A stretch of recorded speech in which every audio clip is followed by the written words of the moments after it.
2021 at 6 p.m.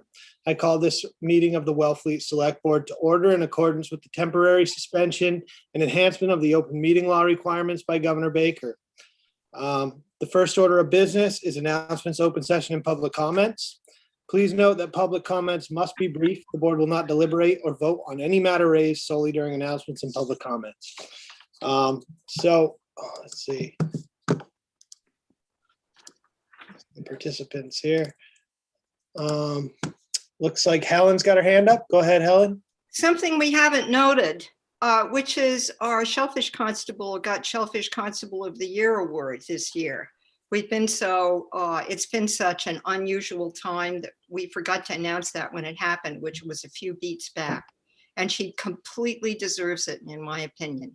Thank you. Okay, Ryan Curley. Yeah, so kind of along the same vein, John Portnoy has resigned from the Conservation Commission. And I would just like to thank him for his long service to the town, and his expertise there was invaluable. Thank you. Okay, thank you, Ryan. Nothing else? Okay. Do you want to read the statement? Sorry, Mary Ellen Manning. Oh, hi, I hope you're all well. I just wanted to say I'm sorry to hear that you have to hire a new town administrator and town accountant.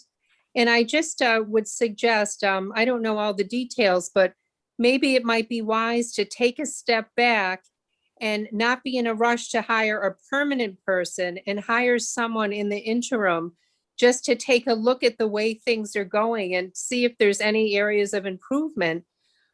So when you do ultimately hire someone full-time, hopefully they'll have a better chance of, working out and staying a long time. Just a thought, rather than rush in and get someone else permanent right away. And I wish you the best of luck with it. Okay, thank you. Okay, thank you. Ryan, did you say you have an announcement? No, I was wondering if you were going to read your statement. My statement? Yeah, from over the weekend. I wasn't going to read it, but if you would like to read it, you can. I just didn't think of it. If you want, I will read it. I think that would be helpful. Okay. Thank you. Just let me bring that up.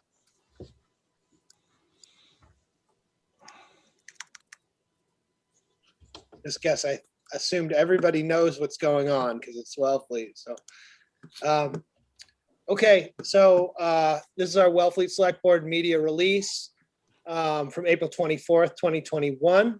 The Wellfleet Select Board and the Town Administrator, Maria Broadbent, have mutually agreed that it is in the best interest of all parties for Maria to move on and to conclude employment with the town. The Town Administrator's last day of employment is effective April 30th, 2021. The Select Board and all town staff wish her the best in her future endeavors and thank her for her service to our community. In addition, and prior to the agreement with the Town Administrator, Town Accountant Heather Michaud resigned her position with the town. We also wish her the best in her future endeavors. In her brief time here, she worked professionally and tirelessly for the town. The Select Board will discuss the appointment of an acting Town Administrator during their scheduled meeting on April 27th, 2021. The residents and taxpayers of our town can be assured that all department heads and staff continue to work professionally and collaboratively in getting the important business of our town accomplished in the best interests of our community. That you can be assured of. As both of these situations involve personnel matters that are governed by Massachusetts general law and professional privacy standards, the Select Board will have no further comment at this time. Okay. Thank you. And that was a good idea, Ryan. Thank you for bringing that up. Okay, so our first item of business here is COVID-19 updates and recommendations. Do we have Hillary, or I saw Doug on here? Does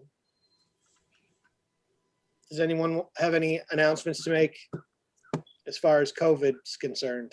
I can tell you, Chair DeVasto, that there is a link on the town website now for a clinic, a vaccine clinic that is being opened as of May, I think the date is May 13th. And you can go on, and it's the Johnson & Johnson, which they have just reinstated. You can go on and sign up for that clinic. It's right on the town's homepage. Okay. Ryan? Yeah, so I actually signed up for a vaccine on Thursday.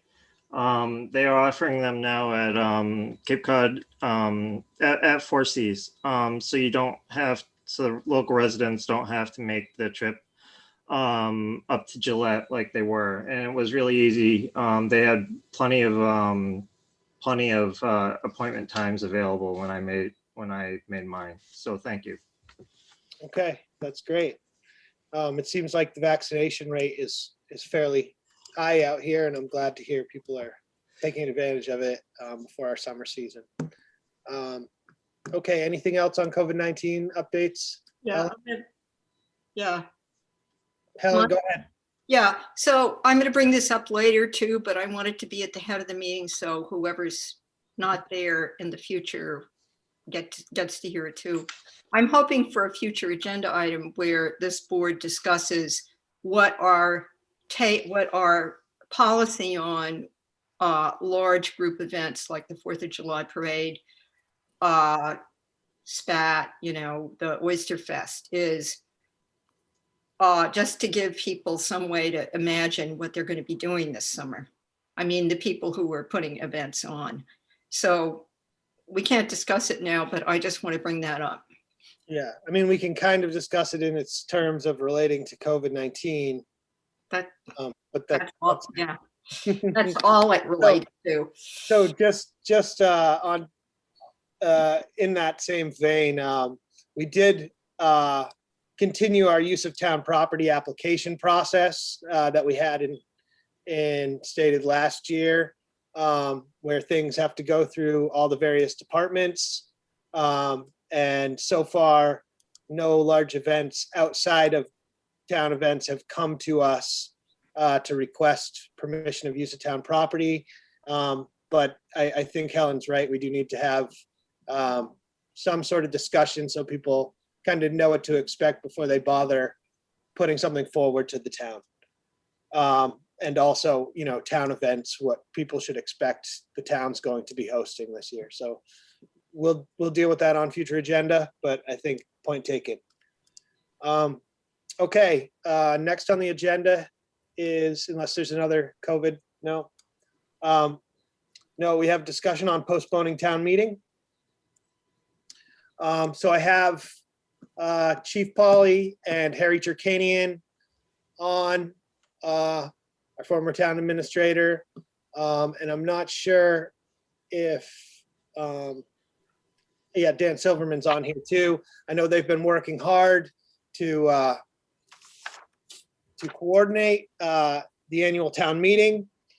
Right now, I think given all our current circumstances, it would be a prudent choice for the board to make to give ourselves some breathing room and postpone town meeting to the date of June 26th. So that would give us 3 more weeks. I've spoken to the town clerk. That still gives us time for rain dates and allows us to have the election after town meeting on either the 29th or the 30th. And so I'd like to hear from well, I guess Ryan first, and then, and if he has his hand up, and then Chief Polly, Harry, and Dan Silverman. I'll let them go first. So Okay. Why don't we hear from Chief Polly? Thank you, Mr. Chair. Last Thursday, Harry Turkanian, myself, Dan Silverman, and Rebecca Eldridge went through the town warrant from start to finish to make sure the best we could with language and maybe a little better placement of articles. So the draft that you have in front of you is, I think, our most recent preparation. But I believe we really should prepare, or we should postpone town meeting to the 26th of June. That will give us a couple more weeks to hammer out the warrant. Perhaps the operating budget will be flushed out a little better, given the circumstances at Town Hall. We've been able to secure tables in the tent for the 26th. And Mia Bobgarten was able to secure a sound system for the 26th. So it's my strong recommendation that we move town meeting to June 26th. Thank you. Okay, Helen? Yes, that sounds good to me too, except for one question I want to know. Sometimes after we vote on something, things have to be submitted to the state in some way and confirmed before we can go decently into the fiscal year. Maybe I'm not remembering that accurately enough, always a possibility. But Dan through Silverman. you to Dan or to Harry, no disrespect to you, Chief Polly, it's just they've done it so many times. Is there anything that does that cover us so that we can make a decent vote for the next fiscal year without doing the circus that we did last year with having to approve a budget for a 1/12 of what the previous year budget was every month? Danny, Harry? Well, I'll defer to Harry in terms of the details because he's sat as town administrator and is probably more familiar with the budget requirements. I just quickly say I concur with what Chief Pauly had to say. The key to this, making this work, is up to this board, to your board, is to get the warrant and the budget finished in time to get that warrant out to the voters in time. But other than that, we can handle logistics of moving the meeting. I can't answer your question as to specifics, Helen, sorry. Michael? Yep. I think, this is Harry. I think the answer to the question is that the watershed event after town meeting is certification of the tax rate. And typically that's something that takes place in October. So as long as you've adopted a budget before July 1st, under the old system, you're okay. And even if we're not able to do that, I think we still have the ability to do what we did last year, as unpleasant as that is. And there are some real drawbacks to that, 1/12 of last year's budget every month thing. One of them being any new projects just don't appear. They have to wait until town meeting. I think given our understanding of fund balances, our understanding of the state of the various budgets, and our understanding of the state of the warrant, I just do not see a product ready to go to the printers over this coming weekend, which you need to do to meet the June 5th date. So I don't see any alternative but to consider postponing it to the last possible opportunity in June. And there is no guarantee that even if you do that, you will not end up in the same situation we ended up in last year. We're dependent not on our own efforts, but on the efforts of, the Department of Revenue and other third parties. So we don't have complete control of this situation. Okay, Ryan Curley? Yes, about how many people can fit under the tent? Do we know? Estimate? Probably not if we're going to maintain 6 foot distancing, not the entire number who came last year, but I think we figured somewhere in the neighborhood of perhaps 80 to 100 people might be able to fit under the tent. Okay, and we can still change the size of the quorum? That's correct. Okay. That would require an advertised meeting of the select board and then a vote by the select board. But yes, that's still an option that's available to you, and that can be left till if the date is the 26th, that could be left till early to mid-June to make that decision. Okay, because my concern with the 26th is rain, and that we have to have optimally we need to have a town meeting before July 1st with full quorum. So that's what I'm thinking about. And in terms of, spacing and how many people. Yeah. So thank you. Mr. Chair. Yep. Yeah, just my suggestion would be that you do as you did with the 5th, is to set the 26th as the date and the 27th and 28th as rain dates, and hopefully we'll have one clear day among those three. Yep. Looks like Justina. Yeah, I think this is a good plan to move it to the 26th. And I appreciate Harry and Dan and Chief Polly giving their input and all the hard work that's gone into this. I think it's a legal document, as we all know. And if it's not ready to go to the printer, it's not ready. And the risks are too high. And the downside seems small to postpone it. So I'm certainly ready to vote to postpone the meeting till the 26th with the rain dates, as Dan just enumerated. Okay, Helen. Yeah, can whoever makes the motion also put in the motion the date of the special election, please? Well, it's the annual election, not a special. I meant annual. Yeah, right. Sorry. And does that have to be done before July 1st as well? It does. And so the dates I talked to Jennifer Conjul about, the town clerk, were either the 29th or the 30th. Those are not contingent on weather because, the vote inside. So either of those days would be acceptable to the town clerk. Dan Silverman? Yes, Mr. Chair, if the 30th is accepted, it works for Jennifer. My suggestion would be to choose the 30th, because that, in worst of all possible worlds, if we needed a 4th rain date, if for some reason we had 3 days in a row of rain, 4 days in a row are less than likely, but that would give us one extra day to complete the work of town meeting if absolutely necessary. Yep, that's what I was thinking as well. Ryan, do you have a follow-up? I'm ready to make a motion, unless we want to discuss this further.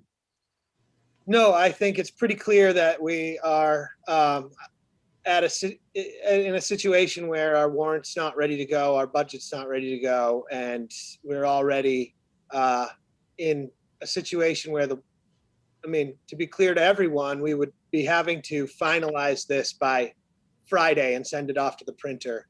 And rushing this type of thing is not an option, really. We have to make sure we get it right, and that we have a legal warrant and all the necessary information in there before we can send it out. So go ahead and make a motion. Okay. Christina, I think, oh, she put her hand down. Go ahead, Ryan. Do I have to include the rain dates? Yes. Okay. I move to reschedule Wellfleet's annual 2022, or I move to reschedule the 2022 annual town meeting to June 26th with rain dates on the 27th, or June 27th, June 28th, and June Ryan? 20. Ryan, It's 2021. 2021. Yeah. Okay. Let's start the motion over again with 2021. Okay. Is it confusing? FY 2022, but Yep. I move to reschedule the 2021 annual town meeting to June 26th with rain dates on June 27th, June 29th, and June 29th. Or did I say 28th? no, you forgot. Okay, and June 28th. And the annual town election to be held on June 30th. Do I have a second? Helen, second. Okay, we have a motion and a second. Can I have a roll call vote? Justina, aye. Brian, I. Michael, aye. Helen, I. Okay, the motion carries 4-0. Mike, I had a quick comment. Yeah. Early on, it was briefly talked about postponing town meeting when it was decided not to. And I really will say that so many people have worked so very hard on the budget and warrant, and it is in pretty good shape. And that gives us the wiggle room now to postpone it and get it right. So I think it's important to give a shout out to Chief Polly, to Rebecca, to Harry, to Heather who left, and to everyone who's put in so much time, that we are actually in pretty good shape. And I just wanted to Okay. give a general compliment. Yeah, there has been a lot of work being put into this, particularly in the last 3 weeks to a month. And so that is much appreciated. Chair, can you just state the time of the annual town meeting, just so we can have it on record? Oh, yeah. What was our time set before, Dan? 10 a.m. to 2 p.m. Okay. Just set 10 a.m. You don't want an end. Yeah, you don't want an endpoint. Sorry, my bad. Yeah, 10 a.m. I move to amend the motion to add 10 a.m. as the start time. I think we have to do that. Second, Roll call vote. Justina, I. Ryan, I. Michael, aye. Helen, I. Okay, motion carries 4-0. Okay. And now I'd just like to push forward in the same vein and get this off the docket is appointment of acting town administrator. And I have had conversation with our fire chief, who has taken a lead role as of late in sort of bridging the gap. And I think it's important that we have someone in town hall on Wednesday morning to continue the work of town. He has put his name forward as someone willing to do so. And so if willing, I'd like to make a motion and then we can have a discussion, I guess. So I move to appoint Fire Chief Rich Polly as acting town administrator as allowed in the town charter, section 5-10-1, until an interim town administrator is appointed for a period not to exceed 90 days. Second. Okay. Do we have any discussion? I think you would make a great choice. So, and he's stepped up to the plate. I don't know if the public realizes it, but Rich Polly has really been putting in a lot of work into the warrant and trying to get it to the shape it needs to be in. I'm sure he's been involved in the budgets as well already. So thank you, Rich. Justina? Yes, I agree with what Ryan has said. The public may not be aware that Rich Polly has been working hard behind the scenes. And then before that, during COVID, when we didn't have a town administrator, he and the police chief led bi-monthly emergency management team meetings, which are very important to, we had a good, tight department head leadership throughout COVID. So I think Rich has shown that he really cares about the town and he cares about department head morale. And I think those qualities of leadership will stand the town in good stead as we get through this period. Helen? Yes, thank you, Chief Polly. Thank you very much. All those things, what they said, I agree with. Please keep us all in touch with what's going on as time passes. And I hope we'll try to, find somebody so that you don't have to be doing 2 jobs for months. Thank you very much. I will say also that there probably needs to be some discussion of compensation for going above and beyond his role as the fire chief. And that will have to be something that we talk about and negotiate during the time that he serves as acting town administrator. I don't know how long it will be before we get an interim town administrator in the seat. And I think it's important that we make sure that it's quite it's quite a bite to chew off to step into the town administrator seat while also the fire chief. And so I very much appreciate him putting his name forward, and we will have to have that discussion, I think, with the chief. Chief Polly, are you there? I am, Mr. Chair. Thank you. To say I'm humbled is a understatement, but I will do my very best to help guide us through the next few months. And I will be in town, if so approved by the board, I will be in town hall tomorrow. Thank you. Okay. And I just want to reiterate that, we don't know how long it'll be before we have an interim. So any work that you do, Chief, would be very grateful for. And I'm sure you'll keep good contact with the department heads as you have been doing already. And we're happy to, I'm happy to put your name forward here. So can I have a vote? Or a motion? Justina, aye. I made the motion and it was seconded. Okay, so roll call vote. Justina, aye. Ryan, I. Michael, aye? Helen, I. Sorry, not having Janet here is throwing me off. Yeah, I know. And Janet did say she's having hip surgery or some kind of surgery, and she's out. And she did say she was sorry to miss the meetings, but she supports what the board does. Where I think were her direct words. So, okay. Well, thank you, Chief, and you are officially acting town administrator effective immediately. Okay, now on to public hearings. Can we go back to public hearings? Yep.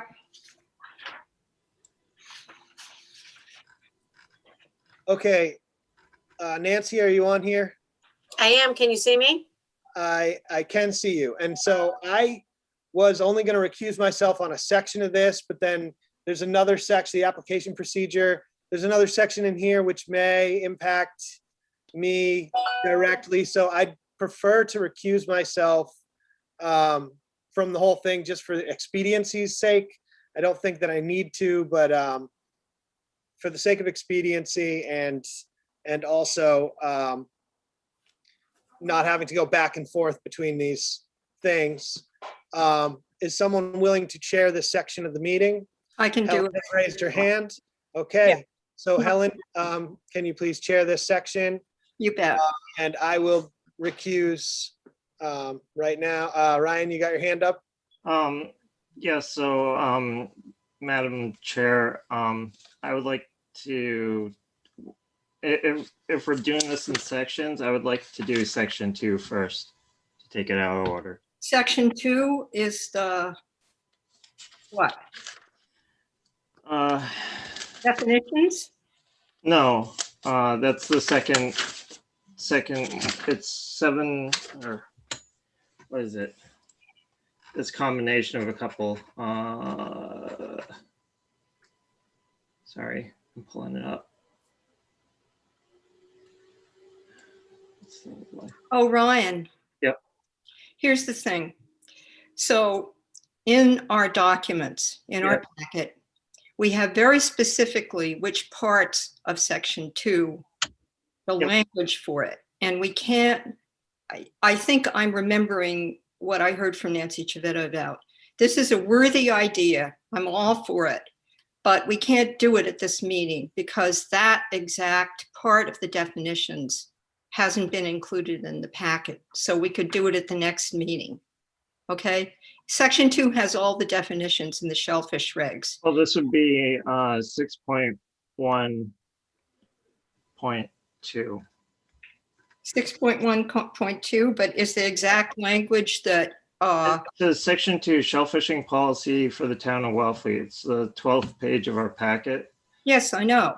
And there is an amendment in there, but unless you want to change something that's just very minor, like punctuation or spelling or something like that, or select board, if it's substantive, it needs to be in another hearing, unfortunately. Yeah, I want to talk about 6.1.2. Okay. Do we have a copy of that? In our packets, yes. Okay. Can I just interject for a moment? So when this should be kind of categorized in an overarching way as the proposed addition of a domicile exception to Wellfleet's shellfishing policy and regulations. And the changes that were made were both in section 2, where some language was added. And then, as Ryan was stating, in section 6.1, there has been added 6.1.2 domicile requirement and exception, and then 7.8.2, I believe. Yep, domicile requirement. So 2 different sections of the regulations, and also so it's 3 different edits in this one topic, which is domicile exception. And you guys have that in your packet. Okay. So Ryan, And I have the document up to make any changes that you make tonight. excellent. Okay, Ryan, forgive me. I was just trying to pin down if you wanted to add something completely different. Thank you. No, no worries.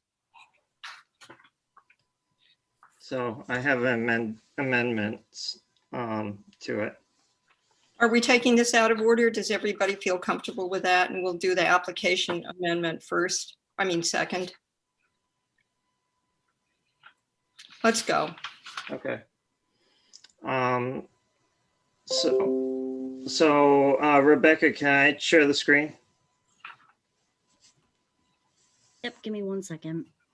A little background while we're doing this.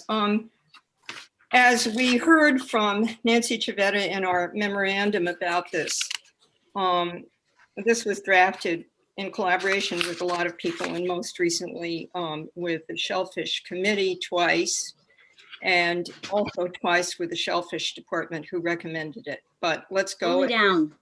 What? Nancy? What? I didn't say anything. Nope, that was me, sorry. Yeah. So where are we here?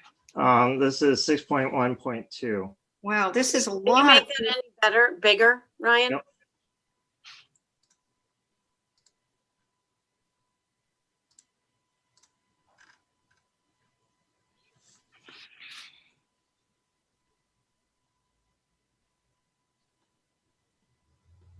Aha.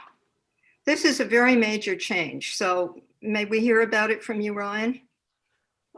Yeah, so I wanted to make sure that there is some degree of intent of people making use of a residential exemption to return to the town of Wellfleet.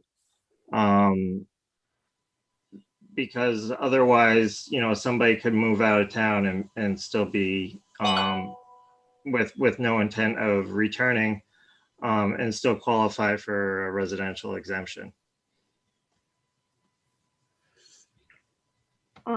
I have something to say about that, but I'm waiting for other people first.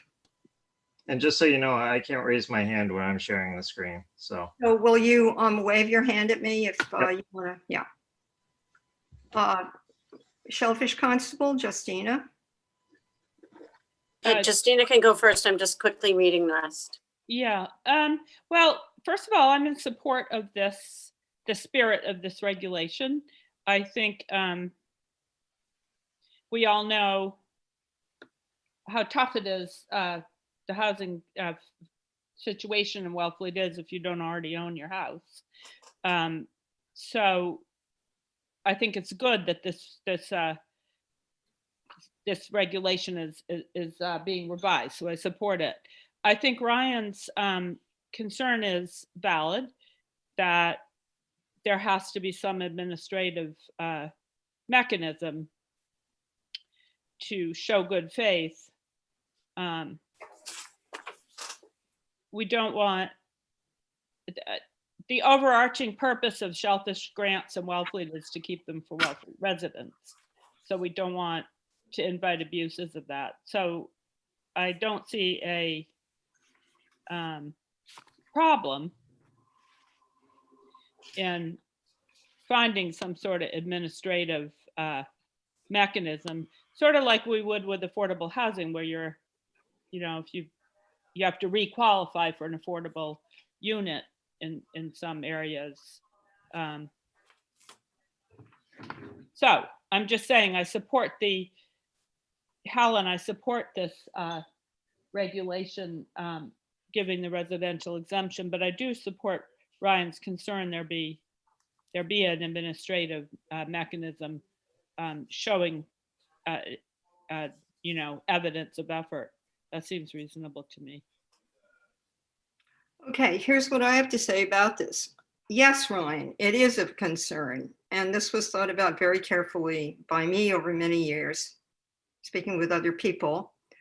And where I came to be about it is that given that the shellfish department, shellfish constable, checks on people's domicile status annually, and given that I don't want to police people, this is a rather arduous set of checks that are ongoing while somebody's trying to find a place. If they don't want to, excuse my language, bust their ass and find a place, that is up to them. But at the moment 18 months is done, if they haven't found a place, that's it. It's over, just as it is now the minute you lose your place here, which we really do have to change given the housing situation, which is the reason I didn't want to put this kind of safeguard in there. And the Shellfish Committee, I mean, Nancy, it came up to make it stricter, but what you have here is a very rigorous amount of work. Actually, it's pretty minor. They can meet it by securing the services of a real estate agent. And that's really easy to do. Yeah, word of mouth, how do you document that? I don't know, what do we think? Nancy, yes, I see you. So I think, I'm totally willing to look at this, but I don't feel comfortable just having it go through without having Shellfish Advisory look at it. That's right. And so my suggestion would be, Ryan, may I take this back to Shellfish Advisory for review and further discussion? And you can certainly, you seem to attend those too. So would that be okay? If it's okay with the rest of the board, yes. Certainly.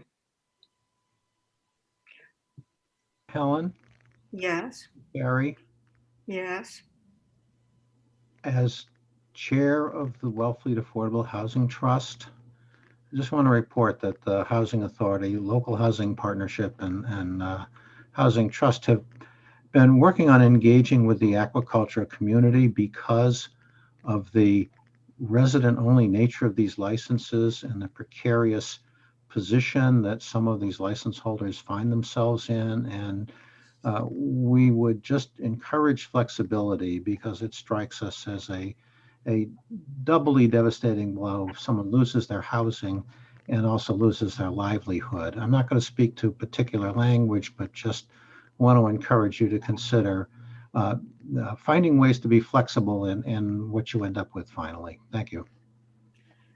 I want to speak to that. That kind of reflective thought on people's actual situations. I've been evicted from a place that I needed professionally 20 years ago, is onerous. And this amendment to this written in stone heretofore regulation, once again, allows flexibility. And it also allows personal choice. And it's very flexible up until the moment when you haven't found a place, and then it's over. No matter how hard you've tried or haven't tried. So the fact that you can't fish anywhere else, you can't get a commercial permit and fish anywhere else. You can't have an aquaculture license anywhere else. And we have another regulation in the shellfish regulations that says use it or lose it. I mean, sure, people go away for 2 months, 3 months in the winter sometimes, but they have to be working what they're licensed for. if they have an agriculture grant. And I personally would be fine, Ryan, with sending it back to the Shellfish Committee, right? But I really think in the end, this is strict enough and roomy enough for it to work. You've clearly thought about it and you've drafted this language and it could be useful. So why don't we send it back to the Shellfish Committee and see what they say? How about that? That's fine. Christina? Yeah. Helen, I really have given thought to what you're saying. It's clear you've thought deeply about the issue, and I respect your long tenure with the shellfishing community. But I do think on balance, it's important, and I respect what you're saying about 18 months is a clear deadline. However, the day may come when you're no longer involved in shellfishing and the reg lives on. So I think it's important that Ryan's language gets in the reg, because these regs, as laws do, or regs do, live on, you know, after we don't, or whatever. And it is important to protect the Wellfleet shellfishing industry for Wellfleet. And there are potential for abuses, so it doesn't hurt to have additional restrictions in it that Ryan's put in it. It's entirely possible the reg will be changed again. So I think it's not the worst thing to have a few more teeth in the reg for that reason, for the future. So I have a question. I heard you, and you know, I think we're gonna do this, send it back. But through you to the Shellfish Constable, Nancy, a question. Yeah. Do you feel, looking at the process in A, B, C, and D, that this will become more difficult for your department? I think that it will require more work. Yeah, it will. So the only thing that I'm nitpicking, it's not nitpicking, it just has to do with the structure of, you know, our group here, is given how these things can work, in B, shall contact the principal clerk and the select board, not the select board chair. In other words, let's stop doing that. So the whole select board gets contacted, and obviously the chair's the one that, you know, sets the menu. The clerk is the one that will do the advert. Yeah, there we go. Thank you. So, you know, it could be kind of ugly. Well, how many times does this come up a year? It comes up more often perhaps than we know, and it will come up even more often because of the housing situation. But right now, people are put in the position of misrepresenting their domicile status, because the way it's written now, the day you aren't doing, you know, aren't living here, you lose your license and or your commercial permit. Boom, written in stone. So let's send it back to the Shellfish Committee and ask them to meet on it as soon as possible, because this kind of situation is unfolding as we speak. Right. There will be more so. So can we have a motion, please, Ryan? To send it back to the Shellfish Committee? I move to refer, what section is this? We just say the domicile exception regulation changes. Okay, because there's another additions. one under the 7 point. Right, so 8.2. I've grouped them together as a Yep. as a domicile exception regulations. And I did the same thing here. Yeah. Except this is different. What is different? The last sentence. Which one are we looking at? Agriculture or commercial permit? This is aquaculture 7.8.2. Yeah, I can't see the number on my screen. Okay. Yep. So Yeah, that makes total sense, Ryan, that last sentence. can you the scroll up? licensee. Can somebody scroll it so I can see which one he's talking about? A licensee making use of an exemption shall not be eligible to be added to a license or extension of licensed areas. That makes sense. Yeah. You mean here in Wellfleet? Yeah, they have to be in town to be, or be have housing within the town to be added to a grant. Because otherwise you put them in a situation where if they can't secure housing within 18 months, they have a lot of stuff out on the grant, maybe. Or you also could have, yeah, yeah. I'm not in favor of this. I'll tell you why. This isn't, this is the first chance we've had to read this. Okay. So it's a bit of a surprise. It would have been nice to get it ahead of time, but never mind. I'm a quick study. The thing about that is the way it's been drafted, and not just by me, by the way, right? Mainly by me. All the rights you have as a domiciled resident during this term of allowance are the same, and all the same obligations. You have to do everything as if you were still living here in, you weren't, as if you were a qualified domiciled resident. You get the term of allowance for 18 months. And that could include being, allowed to transfer your name onto somebody else's grant, just as you would ordinarily. There's no loophole there for someone because they can't be on that other grant, okay? Whether it's an extension or an existing license, right? Unless they are under the term of allowance, but previously domiciled. And you'll notice that it's tougher for the commercial permits. You have to have been living here already for 2 years if you want a term of allowance for commercial permit holders.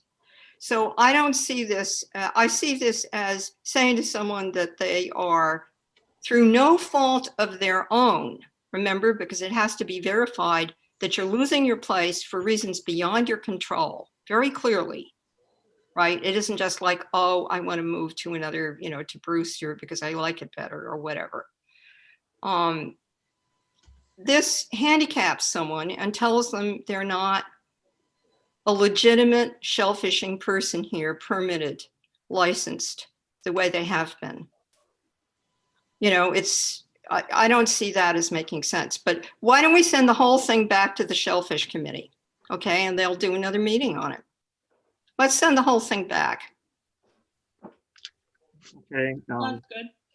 Okay, So I move to refer both the domicile requirements and exemptions to be referred to Exceptions. exceptions to be referred to the Shellfish Advisory Board as amended.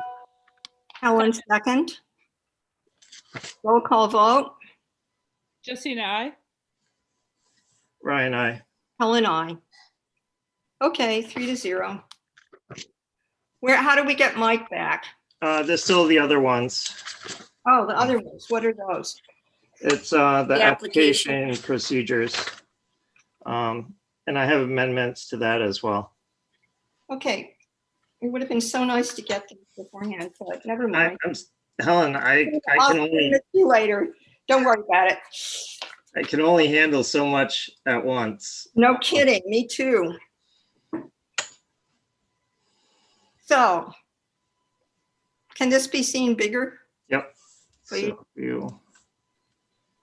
So Ryan, just so I know, is everything absolutely the same except for the red? Yes. Okay. And if you, or you,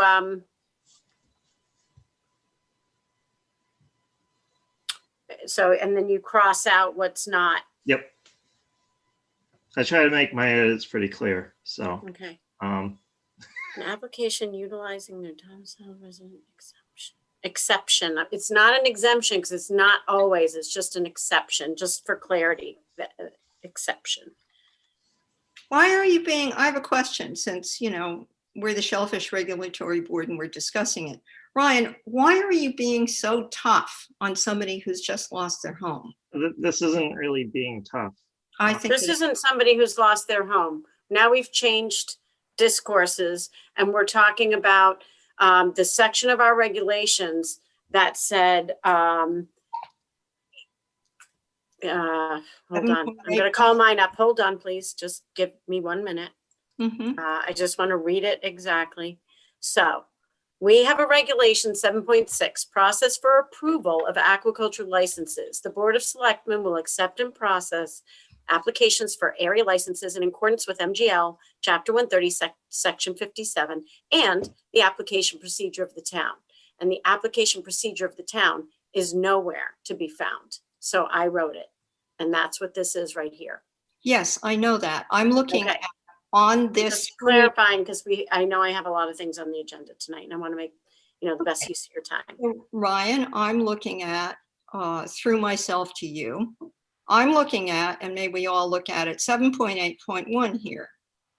The first sentence is exactly what I said. An applicant utilizing their domiciled resident exception shall be ineligible for applying for An extension or an additional grant, and that reflects the way he changed the language in the other segment of the regs, which makes sense. If you're not living here right now, then you should just wait to ask to ensure that you can find housing, because part of the thing that I have to do and that I do every year, and I want to state that, we verify domicile every year. I work with the town clerk, I work with the tax office, tax collector, and I work with the assessor's office. So people are triple checked to make sure that they have their domicile here. But if they don't have a domicile here, then they're ineligible anyway. So it's stating the obvious, but I don't have a problem with stating it. If you're not domiciled here, you can't get on a grant. You can't, and so you couldn't ask for an extension. You could ask for it when you get back. I mean, I think that's fair. Well, certainly, I should have said this. It's obvious to me that if the first thing doesn't pass, when it gets back to us with the recommendations from the Shellfish Committee, this would be taken out, right? So let's move down to 7.3.1. And by the way, Ryan, it's good to put like 7.3.1, okay, next to. Yeah, That's this is kind of- just how it was. So Yeah. this is how it was formatted. except Yeah. for the- So whole- 7.3.1, that's fine.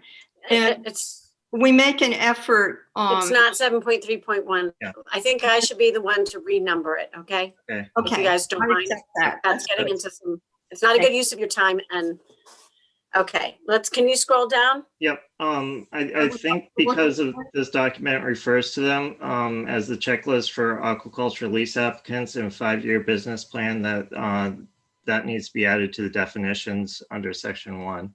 I agree with that. We can do that in a future, next time I bring regs to you, I'll put those in there. I wasn't done. with one, Oh, okay. So An effort has been made throughout the regulations, with very few exceptions, to have it, for example, one say, fill out an application for an aquaculture license. Because we all know what a grant is, but that formal designation makes it, it's not so hard to put in. And which the shellfish constable shall sign and date upon receipt, nothing wrong with that. Application shall be available at the shellfish department and the offices of the shellfish department and the principal clerk. The principal clerk isn't a location, it's a person. There we go. There we go. The joy of drafting with Ryan. Aquaculture license application up here, please.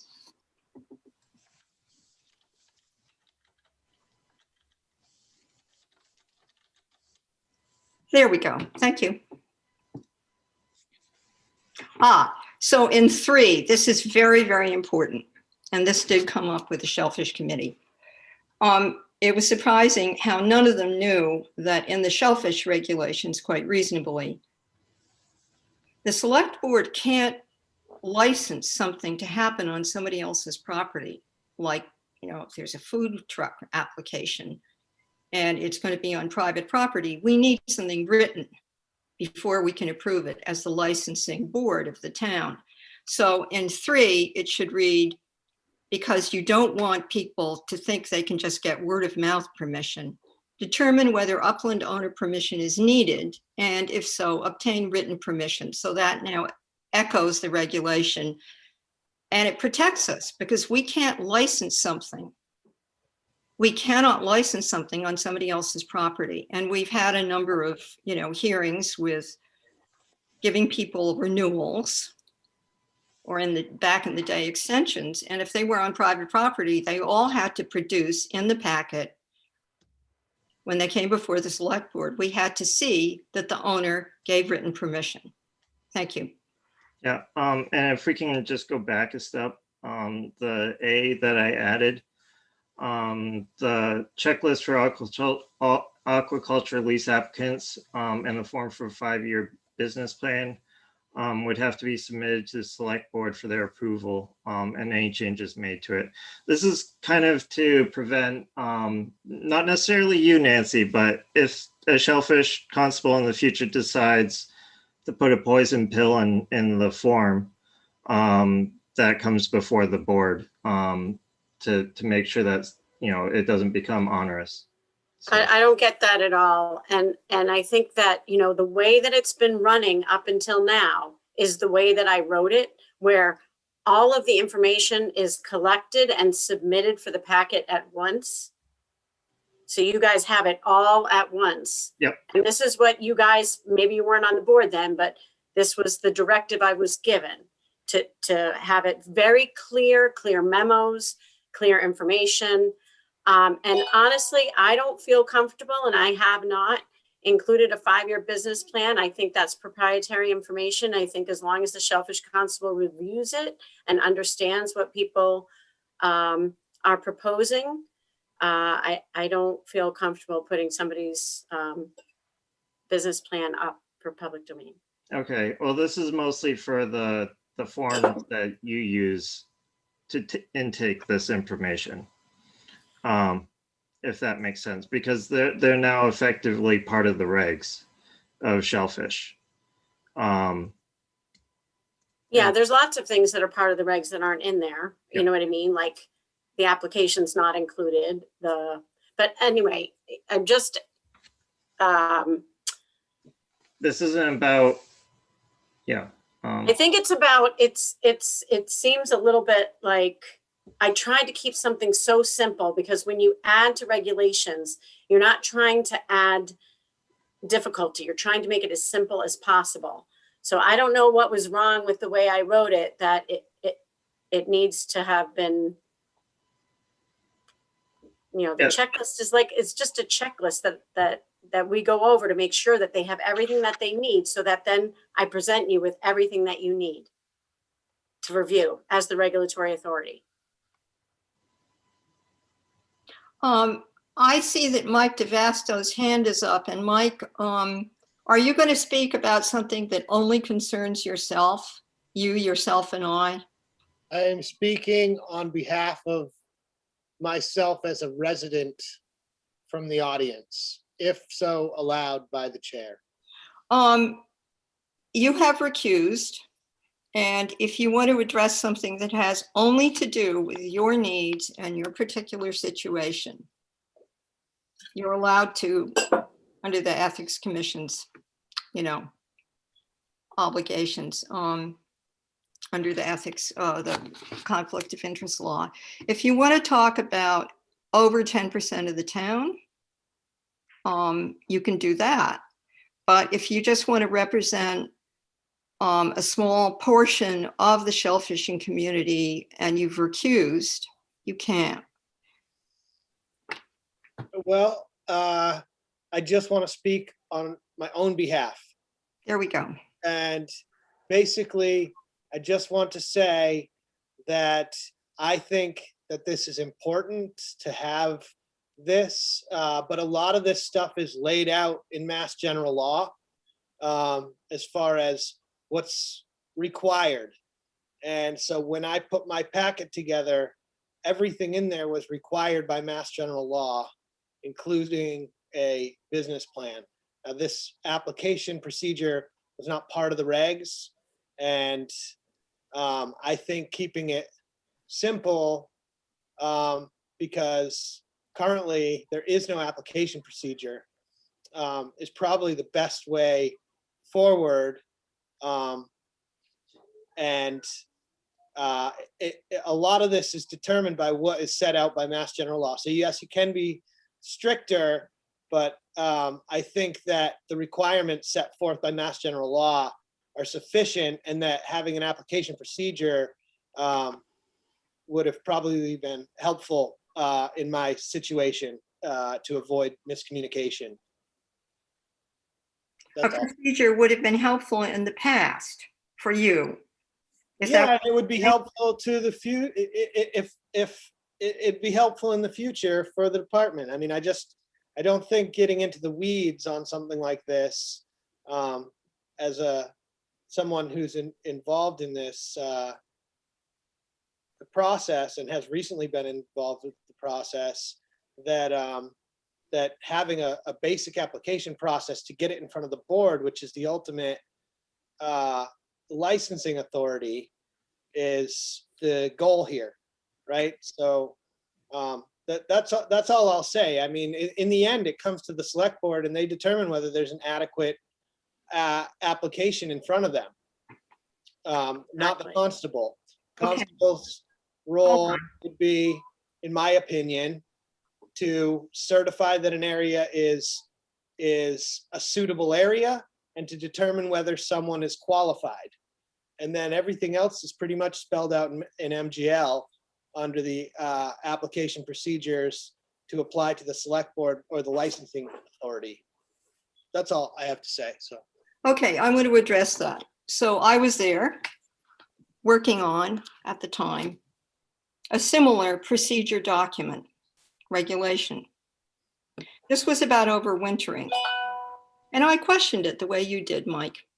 And then it became very clear, and there were a lot of discussions about it, that were exactly about the issues that you've just raised. That made it very clear, and also much more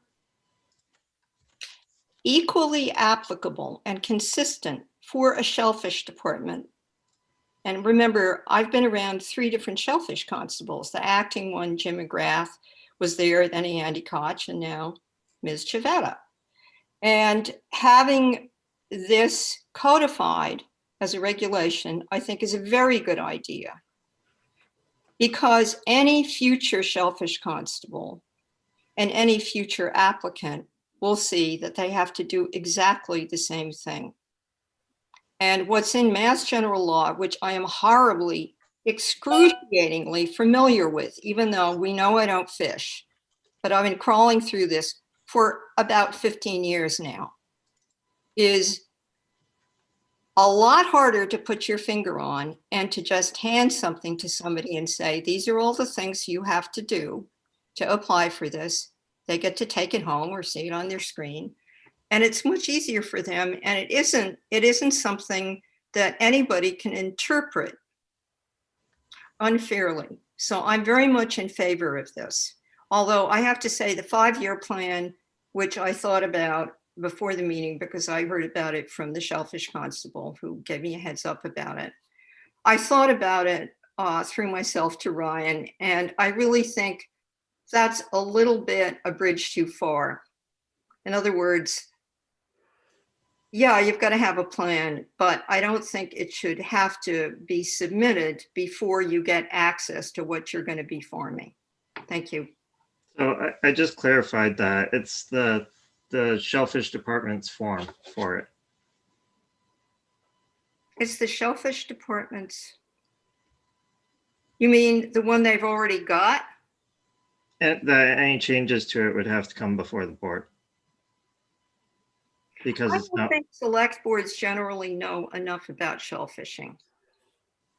after 22 years. They may be smart, they may be wonderful, but we have an interestingly exceptional board here. 4 of us are deeply familiar with it in one way or another. This is not the norm. And I really think it should be a regulation, and that most select board members, no matter how good they are, will not have a clear idea of what a 5-year plan looks like. Okay, we don't have alternate members. We don't have like apprentices. Boom, you get on the board and make a bad vote. Okay, so let's send this back to the Shellfish Committee. Helen, Yes, Nancy? excuse me, I'd like to talk if I could. Yes, and I see your hand. Okay, so I don't want to send this back to the committee. I have 4 grant extension requests in the work right now, and I need to have guidelines that are equal and the same for everybody. With all due respect, Ryan, I don't see enough changes here that are significant that I think at the last minute, putting this in front and not having Shellfish Advisory, having looked at it, you know, I don't think that they're significant enough. I think it's word smithing in many ways. I went through Mass General Law. I followed the Mass Aquaculture Permitting site to make sure that I was doing exactly what Mike DeVasto just said and outlining things so people would know. And, you know, I did what Jeannie Mack asked me to do, but now it's in writing for any other constable after me to know what they have to put together for the select board. Select board is a regulatory authority. They will have the final say. You know, maybe this, you know, an applicant utilizing, we can't even put that in there right now because it doesn't matter, because if you don't have a domicile, you can't do it. It's just, that's very clear. But unless that other reg gets approved, I don't even think you need that in there. So with all due respect, I know you invested time, but I'm trying to keep regulations simple, and the shellfishing public really appreciates simplicity. And, you know, I had Chris and Johnny both look at these and be like, okay, less is more, this is good. You know, you've got the outline that you need without weighing too much on anybody. And you guys are the final decision makers, so that's not going to change. So basically, if we pass a residential exemption, this will be back before the board in No, a couple of no, weeks. no, because if you don't have domicile, if you're on your 18-month hiatus, you're not domiciled, so you're not eligible. It's simple. But you have the rights. You have the right for what you have currently, but you don't have the right. You don't have proof to go on any new grant because you're not domiciled. And I have the documentation that you're out of town. So the domicile exemption doesn't say that. No, it doesn't. Well, you can put it into the domicile exemption, and that's exception, and that's fine. You don't need it here too, because if you don't have a domicile, you're not eligible. To apply for something new. Mhm. Okay, I would agree. with Exactly. you. And I would like to leave that in. I see that Ryan has I appreciate your responsiveness. And this is a truly good meeting, hearing about this, in my opinion. So wait a minute, take out the 5-year plan thing. So I'm sorry, I would like you to go back to my original document, and I'd like you to take out upland and add written, like Helen suggested, It's already It's there. already done. but take out upland.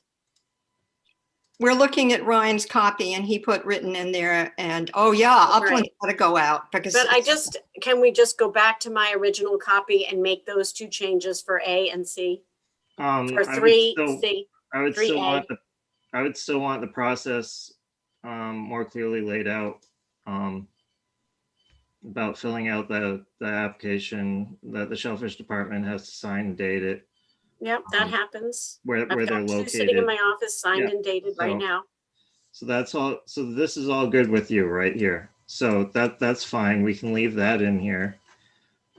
This is instead of will, shall, you know, What's the difference? What is that? Can you just explain to me what the difference is? So I know. usually you use shall in regulations. Yes, can I explain the difference as far as I know, which I've had a refresher course in over and over every year?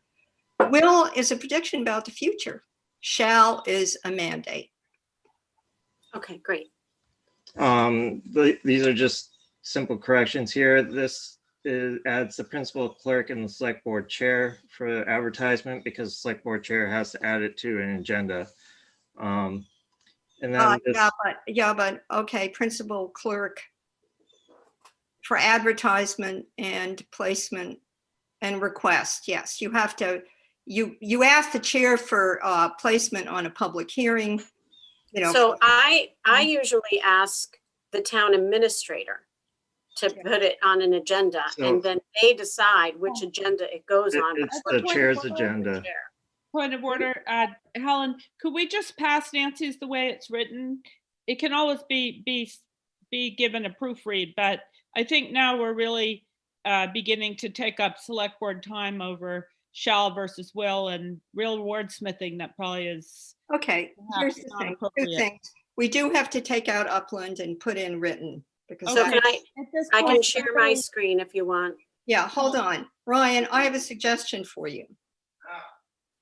You can take your draft to the Shellfish Committee and ask them to put it on their agenda. You But, have a right to do that.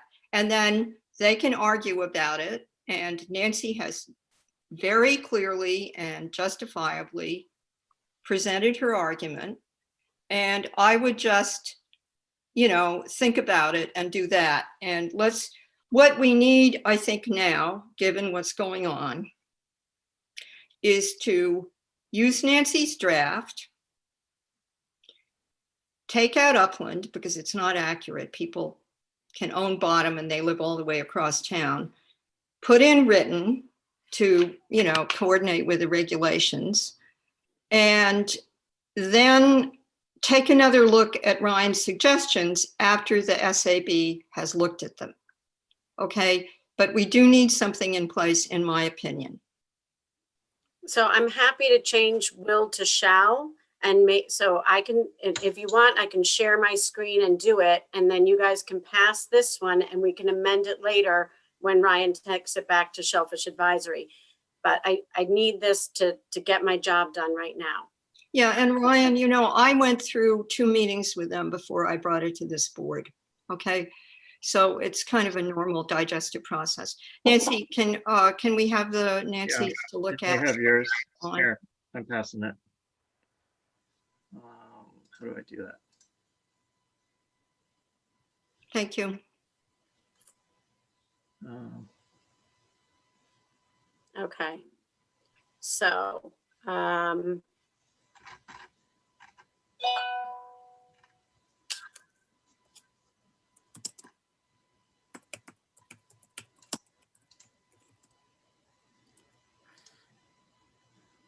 okay. So upland, I had already taken that out, and if so, obtain written Permission. permission.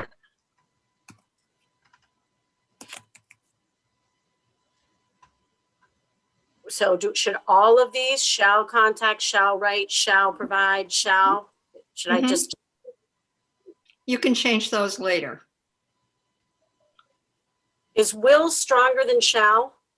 No, Because then I would No. leave it at 8. Okay. No, it's weaker. Like, yeah, and if you don't specify a time period, then yeah, that was one of the other things I added was a time period, because without a specified time period, you know, it doesn't. I am all for looking at this again, but I think right now we need to move on. Okay. Give Nancy. All right, so I'm gonna change all of the wills to shall, okay? All of the wills, well, okay, the Board of Selectmen will, I'll change this to Select Board. Well, I already did that in the other thing later. Okay, all right, so I'll change the wills to shall. And then, what was the other thing, Ryan? A public hearing will be held within 30 days? Is that what you said? Yeah, it would be good to specify a time period, because, you know, otherwise somebody could conceivably put it off for months. Well, yeah, okay. Because this is binding for us as well. That's the other thing. So Mhm. binding the future select boards and whatever else. You know, Okay, so the one thing that I will say is that, and you guys can change this, but I was instructed to try and bring all shellfish items together for one meeting in a month. And so it could be more than a month if you're, like, not able to pick up. So like I have 2 on my desk and I have 2 others in the works. So I was going to wait for all 4 before I bring them to you to make the best use of your time. Yeah, I am So just maybe- wondering about timing of meetings. Within 30 days, that's just 2 different opportunities. I think, It might be too tight with all of the things that select boards get on their agenda. Yeah. I think we should say 60 or 90 or something like that. 60. 60 to 90. You also have unforeseen circumstances might also arise. So 60 to 90 is more, you can always get it done sooner than that if time permits. But, 60. who wants chickens running around with heads cut off? Oh, no. Oh, especially not Helen, sorry. Oh, no, listen, 60 days is plenty time. 90 days is, kind of crazy. Okay. Sorry to jump in, Helen. Is it okay? Yeah, is it once again just about you? Please? Yes, Okay, tell me about yourself. I think that if you put request a hearing within 30 days, then when it gets to the select board, it gets to the select board. Mike, this isn't about you. This is very sensible. 10% of the town. I didn't really need to recuse myself, and I'm sorry that I did, and I should stay in the audience. I'm apologizing for recusing myself, but also for jumping back in. Okay. I heard you. We heard you. Can we have a motion on this? Please? Do we have to, are we saying each section? No. In other words, we've proposed, help me, Rebecca, but we've proposed taking out upland, putting in written. I move to approve the 7.6.1 application procedure Wellfleet shellfish regulations as amended by the shellfish constable. And 7.6 too, because I changed this will to shall. And 7.6.2. Helen, second.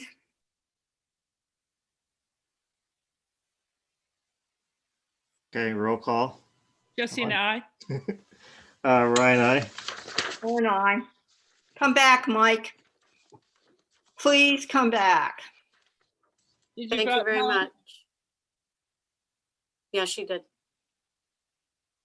I was having a hard time seeing people's hands because in order to read what was on the screen, I had to be looking at the participants. I think the motion passed 3-0. Yes, Yeah. it did. Okay, the last sections are really just housekeeping. It's changing Board of Selectmen to Select Board and everything. It's getting rid of dates that were from 2017, just take them out of the regs. And then it's getting rid of a section for the variance, which Department of Health did not want us to put in our regs anyway. And the variance expired on October 19th of 2020. So it's not even valid. So those are the 3 little house cleaning things that I'm bringing to you. And I have made a request to the DPH for the 2021 variance, and I have not heard back. Okay, so are we striking the entirety of 6.6? Yeah, well, you guys are still sharing my screen or no? Yeah. No, I am. Let me what we're stop talking about. sharing. Sorry. I just got to look up that. Yep. Okay, so can we just make a motion and then discuss if there's a issue? I don't have to be recused on this. These are housekeeping issues. Yeah, I'm just wondering what the motion would be. Because it would be like strike 6.6. Nancy, you got an idea of a motion? I don't think we have one in our packet. Yep. You know what? I totally forgot about doing that. Sorry. Okay, I move to change the wording of the Wellfleet shellfish regulations throughout the entirety of the regulations from Board of Selectmen to Select Board. Ellen, second. Roll call vote. Sorry, Hey, but hey, can we actually just ask and approve the amendments as written in the packet pertaining to shellfish? Yeah, so I would do move to amend section 6.6 as written in our packet. Yeah. And, yep, and cover then it. there's to change Department of Marine Fisheries to Division Marine Fisheries. Okay. I need all the numbers, guys. Wait, I don't think we do. I think we can make a motion. No, we do. We do. Helen, with all due respect, I think we can make a motion to approve the corrections made as housekeeping Mm. provisions as presented in our packet from the Shellfish Constable. Here it is. second, Is that suitable? Does everybody not think that that's suitable? I think it's suitable, and then Rebecca can write it up. And include the numbers. Yeah. As numbered and written in our packet. Yeah, well, as presented in the packet, that covers it. So can we have a vote, please? Second, Okay, roll call vote. Justina, I. Ryan, I. Michael, I. Ellen, I. Okay, Thank you, Thank Nancy. you very much. Thank you. Sorry Thank you, to- Nancy and Helen. okay. Oh, That was very difficult for me to not open my mouth. I'm sorry. Next time I don't have to recuse myself on shellfish stuff, I probably won't. Okay. Common victor, yeah. License, whatever. What, Ryan? The licenses for 349 Cafe and Leeside Cafe. Yeah, the victular licenses were Yeah. on it now. Yeah, I can't say it, so. Yeah, victular. Okay, can I have a motion? No? I move that we approve the common victualler licenses for 349 Cafe and Leeside Cafe.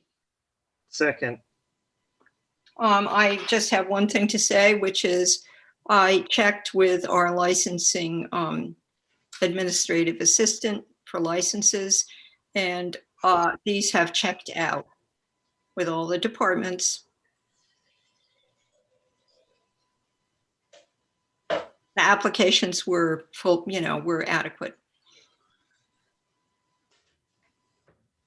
Okay. So there's a motion, seconded.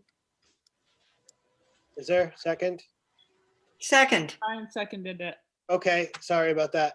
Can a roll call vote? Justina, I. Michael, I. Ryan, I. Ellen and I, we're getting mixed up. 5-0.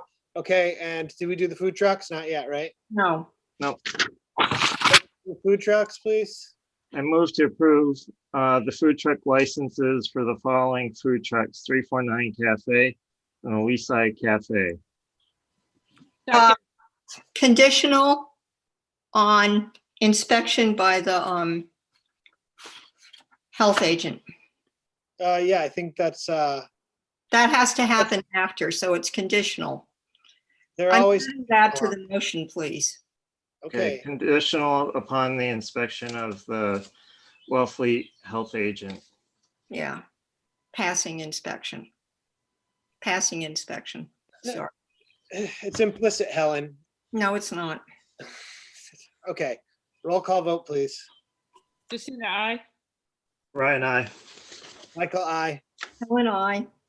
Okay, the motion carries 5-0. Mike, in the past, people haven't passed their inspection. That's the reason I put that in Yeah, and there. then they can't open. It's like, I know. never mind. Okay, I'm going to recuse myself from this one, the Shellfish Farmers Market, because just because of my involvement in it. So thank okay. you. Technically, you do not have to recuse if you don't have a financial interest, but if you'd like to, that's fine. Yeah, I just think it would be better. Yeah. Okay. It's a conflict. Optics. Okay, so I that would like leaves to- three of us. Nancy, would you like to present this? to Sure. us or no? First, Okay. I want to thank Ryan because he's been busting his butt on this market every week, and it wouldn't happen without him and Ginny Parker. So they've been amazing. So we just want to extend this for 2 more Saturdays right now on the pier. The harbor master's fine with it. I spoke with the health agent today. The dealer, Holbrook Oyster, still has the valid temporary food service establishment permit. The dealer, Holbrook Oyster, is still working with a valid Division of Marine Fisheries Farmers Market permit. So really, it's just trying to get the next couple of Saturdays in May. And then we still are trying to decide what to do for the summer. If we continue it, it will likely move to the Holbrook Oyster location in Eastham by Brackett Road. And otherwise, we might just revive it once Oyster Fest has come and gone, or, you know, the Vibrio season has come and gone. Okay, can I have a motion? I move to approve the extension of the Shellfish Farmers Market for 2 extra Saturdays. Saturday, May 8th, 2021, and Saturday, May 15th, 2021, from 11:30 to 2:30 p.m. Second? Okay, a motion and a second, roll call vote. Justina, I. Michael, aye. Oh, Helen, I forgot Ryan's. Yeah, Ryan's recused. Okay, motion carries. Thank you very much. 3-0. Thank you, Nancy. Thank you, Nancy. Thank you. Okay, where are we? I'm lost now. We're on appointed acting town administrator, discussion and possible votes taken on warrant article regarding transfer taxes on the select board. So if we can bring this up, Ryan, this is going to be another drafting, or Yep. not necessarily drafting, but Yeah, there's different debate. options and We're yeah. gonna have to go through this. Let's see, do we have anything on the agenda that other people are waiting for here? To make sure. No, okay, yeah, we're on this. Okay, the transfer tax. Yep, Why give don't me you one present second. it, Ryan, to us, because this is your project, I guess. Yep, okay, so, all right, and share screen, screen 2. And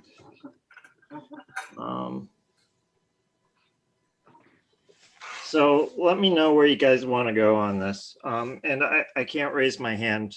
At least I don't know how to when I'm sharing. Go this to screen. reactions underneath there. On the bottom, it changed from raise hand to reactions. And then you can click raise hand under that.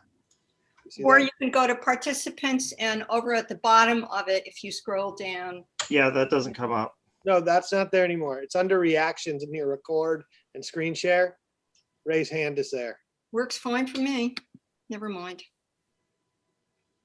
Probably haven't updated your Zoom. Okay, I have. do you see it, Ryan? Not yet. I'll figure it out. Okay, Maybe.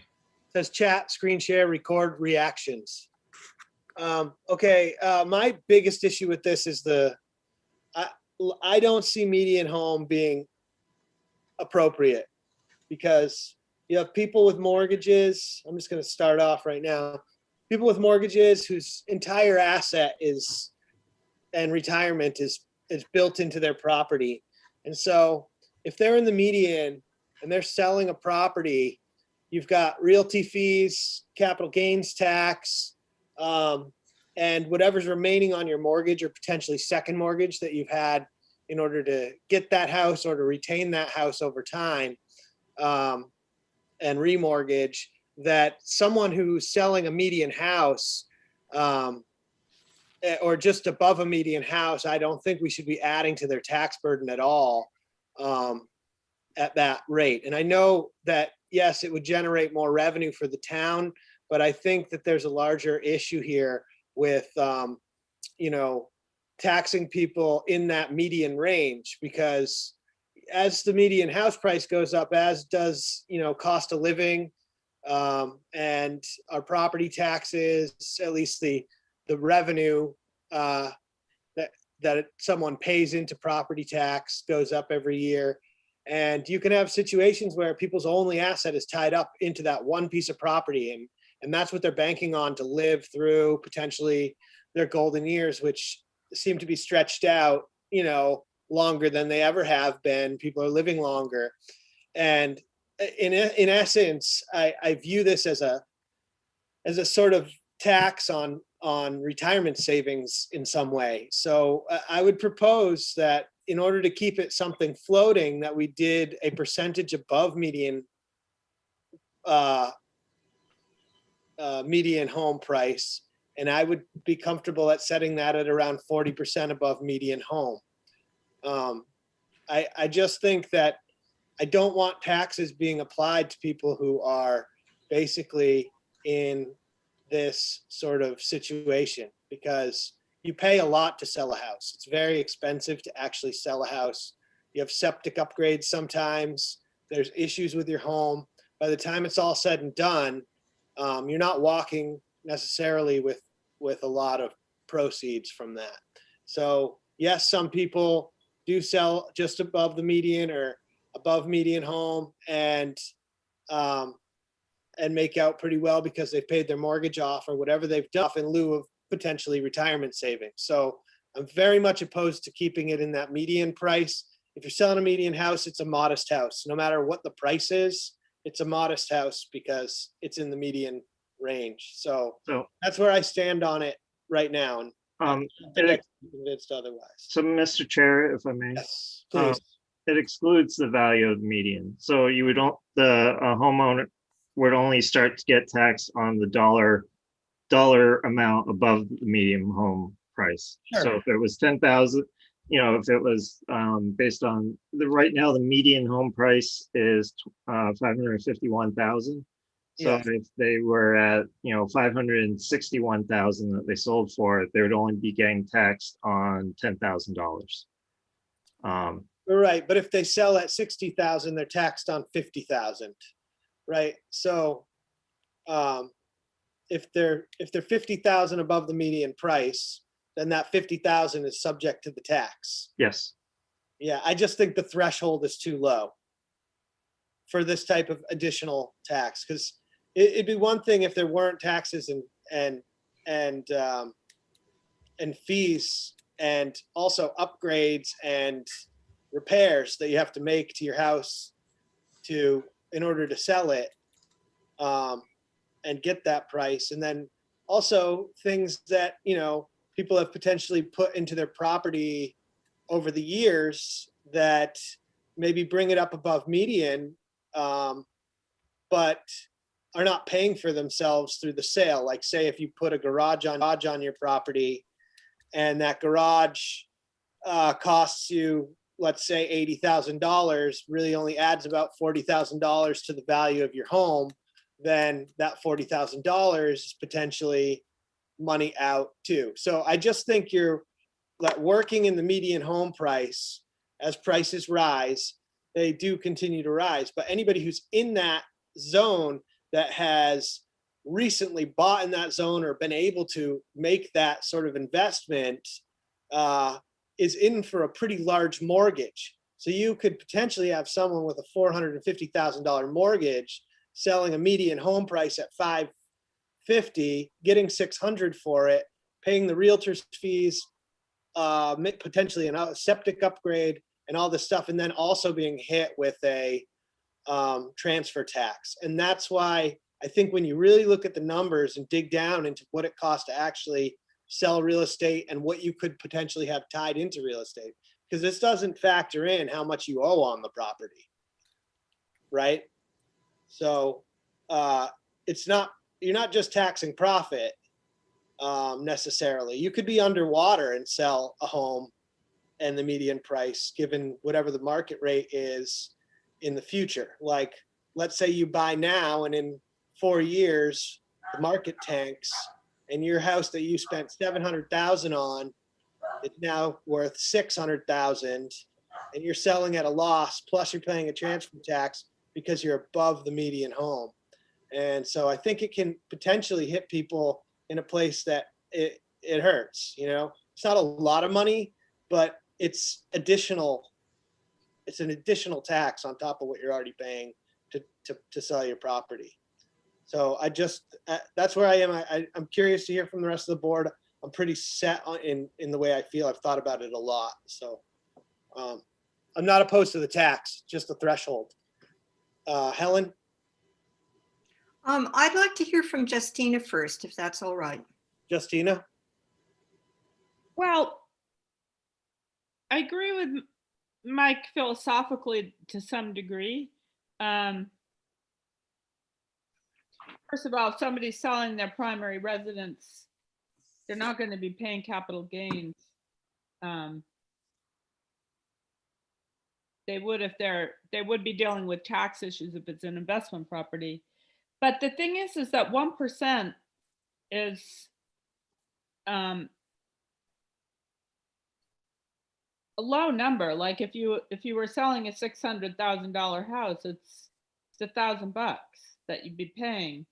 So it's not going to be a crippling tax. I think we have to start somewhere. I'm not opposed to raising the threshold, but I don't think it's going to cripple people to pay it. I'm interested in capturing some of the real estate market for Wellfleet's revenue, because I think that if we don't begin to get other forms of revenue into the town, but real estate taxes, we hurt our local homeowners who have trouble keeping up with their tax bills. And we try to keep tax bills down. So reliance on real estate taxes has to be balanced against this fear that at closing of selling your property, you're going to be hit with this transfer tax. I don't think the transfer tax is going to hit people that hard, because when you sell your house, you have a number of closing costs you have to come up with, and a 1% transfer tax on the sale price over 500,000 isn't going to be that much money. Versus our real estate taxes going up year after year after year. So that's how I'm looking at it, as an opportunity to get more revenue into the town. I don't have an opposition against raising, the threshold from 500,000 up further, but I'm not catastrophizing this tax, because it's just a small percentage. So the amounts don't work out to be that high, I don't think. So that's my take on it. I think it's a good opportunity for us to bring more revenue into the town. Helen? Yeah, there has to be some incentive for people who are selling their houses to consider how much money they're asking for them. And Mike, all the things you brought up, I'm super aware of for a variety of reasons, although I haven't sold or bought a house recently, but I am aware of that because I'm into housing, right? I think that the 1% that is based on something which is a moving target, E1, fiscal year's median single family home assessed value is assessed by the Wellfleet Town Assessor, is something that would at least get us something coming in from these humongous sales that are only going up. That's the first thing I want to say. That's what I would like. I've thought about it carefully. And by the way, thank you, Ryan, for all the documentation you supplied with us. What has to be added, in my opinion and experience, to F here, it's on our screen, see it? It's one of the exceptions to this application of this tax. transfers between immediate family members, et cetera, and at the end, or beneficiaries of property of, Harry, what do you call land that, how would beneficiaries of a land asset from an estate? Because, for example, if I had died, Timothy Woodman, who was none of those things listed before this, would not have inherited the house I left him, and if he didn't have money, that wouldn't be good. He shouldn't have, this is the house he lives in. Not everybody has to be married or related by blood or adoption. So beneficiaries of what kind of, how do you call this property, Harry? A piece of land, a property, a house? An estate, I think, would be adequate, or a trust. No, I'm asking Harry because you can be a beneficiary of an estate without inheriting property. Harry is here. Yeah, he's muted. I was unmuted and I just muted it to talk. Good.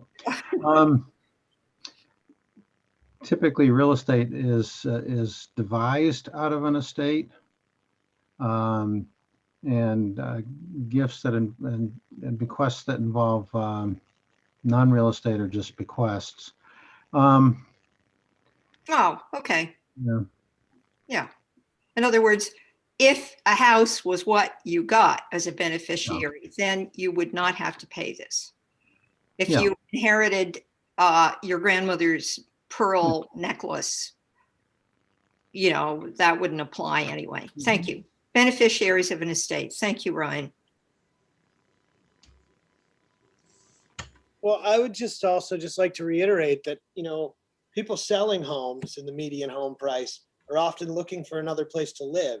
And so you're often tying up any profit or proceeds into that next property, depending where you're going. So as your property value goes up here, it's likely going up in other places.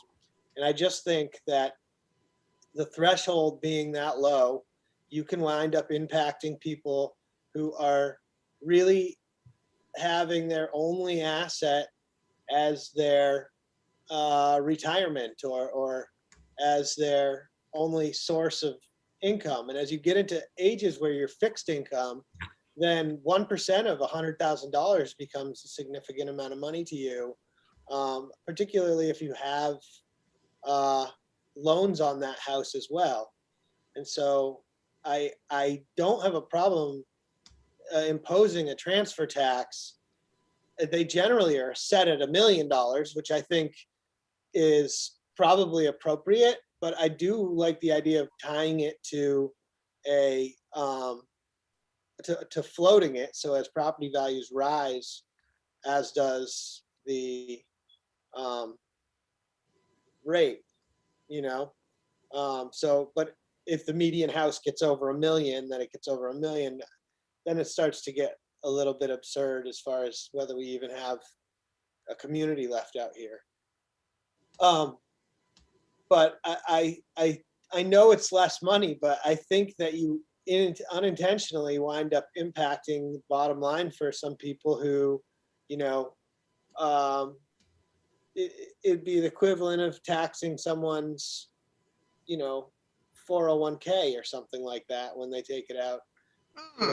Because I know a lot of people whose only asset, the only money they have in their bank account is their equity. It's not money in their bank account, it's the equity on their house. It's the only value that they actually have. I mean, I know a lot of people in that situation and with mortgages. And so I am just opposed to taxing those people at all. I just think that we should be thinking about this tax, in my opinion, as a luxury tax. And that's the way I look at it, and not necessarily just a source of revenue. Ellen, and then Justina. Yeah, there are a number of options here. I've stated my preference. And I do hear you, Mike, but the median,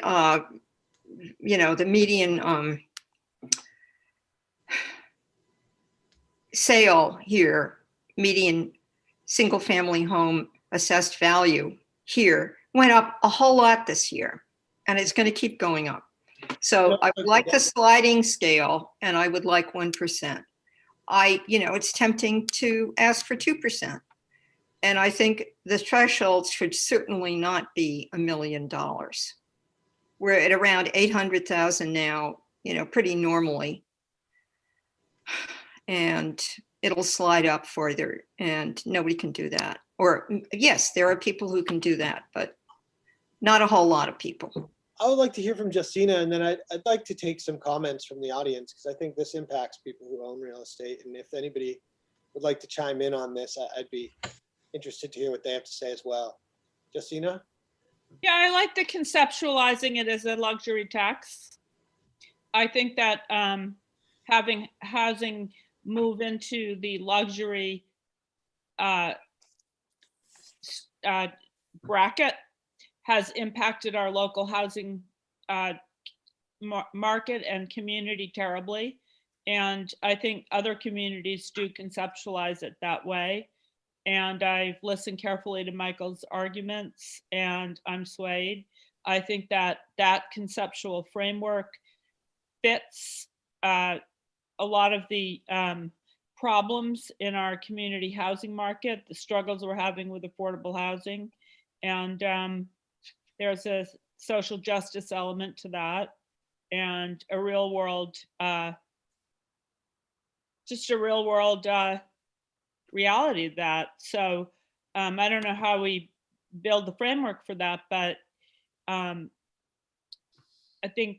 don't know that $1 million would be the sweet spot right now for this market, but certainly 800,000 would. And then you begin to have it be a transfer tax that doesn't impact, as Michael said, the primary resident who has one house for their family and it's their one asset. Instead, it's more of a second home investment community, who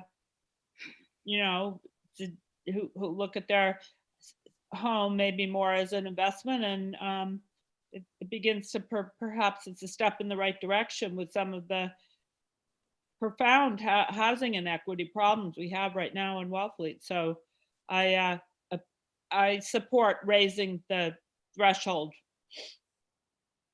of the home. Mike, I need to add something to that, please. Yes, Helen. So this isn't a regulation. This isn't even a general bylaw, which you have to wait for town meeting to change. This is something the state legislature is doing. So if you put in an exact figure threshold, it could all be completely different in 2 or 3 years, or even next year. And that is the reason nobody said this. This is very hard to change. There are a whole lot of lobbyists that don't want it to happen at all, as we know from Ryan's research and reporting and talking with Sarah Peak and Julian Sear. And we need to have it be something that's based on what's actually happening, because we won't get another chance to change this for ourselves easily at all, if at all. Thank you. Mike, through you to Helen. Helen, are you saying that we have to sign on with the 500,000 number? No. What I said was flexible based on, can we scroll down so we can all look at it again? Yes. Oh, here we are. It's E1. It's right here. It could be the previous fiscal year's median single family home assessed value is assessed by the Wellfleet Town Administrator. So it's appropriate to us very specifically, and it will move as the market moves, because it could go down, and then we have to decide on what percentage of that. And I think 1% is not injurious. Yeah, Mike, it puts a dent in one's finances, but there has to be some incentive for people to think about what they're charging. And, the way purchase and sales stuff gets worked out, in my experience, and I have done those, is, you know, you can work it out. You could somehow get the buyer to, you know, you could take it out on the buyer, whatever. Thank you. The average cost to sell a $600,000 house is $66,000. So that's just the cost to sell. That doesn't include repairs needed to sell the home. Okay. So when you start getting into these numbers where somebody might sell a house for $600,000 and wind up back at the median home price. And so then you're taxing them on top of all this. And I see this impacting people, and it might not seem like a lot to people when they're, you know, going through this, but when you're making a move from one place to another, that money doesn't all just roll into the next place. Like, it costs money to sell real property, and it's significant. And so essentially by tying it to the median home, you know, you are adding an additional burden. And we all know that the median home is not the home driving up our real estate prices. I mean, the thing is that I just don't think that anyone in that range of price should be getting impacted by a transfer tax, which I think is very much a luxury tax. And if anybody thinks that someone selling a $1.5 million home is going to reduce their price to avoid paying the 1% transfer tax, I highly, highly doubt it. Ryan, do you have your hand up? Yeah. Okay. So I think there's some confusion about what a median is and what an average is. A median is that's the most common price that, it's, you know, it's not an average. A median is the number that's between all the other numbers. It's not, you don't make a sum and divide by the number of properties. It's, you know, this is the price for the, for the median house. So roughly 50% of the properties are below it and 50% of the properties are above it. I don't know. So, Harry? Thank you. The median is the number that actually divides the sales in half. So half are above and half are below. The mode is the most common, and the mean is the average. So median says half of them are above this number and half are below this number. Thank you. Mm-hmm. Yeah. So, Mike? Yes. You know, let's make a deal. All right. Not 1%, but 0.5 or 0.75%. Why don't we just raise the threshold above the median by a percentage? No, because it can go up and down. So can the percentage. Like the median house, like you could structure it, say 40% above the median home. Okay, here's the deal. Median home, 0.5. Over 800,000, 0.1. Over $1 million, 1.5 or 2. Ryan, is that doable? Complicated. it's complicated. I can draft it. Wait. What about going 40% of the median So price? that would produce some of the lowest projected amounts of revenue for the housing trust at that point, because that's like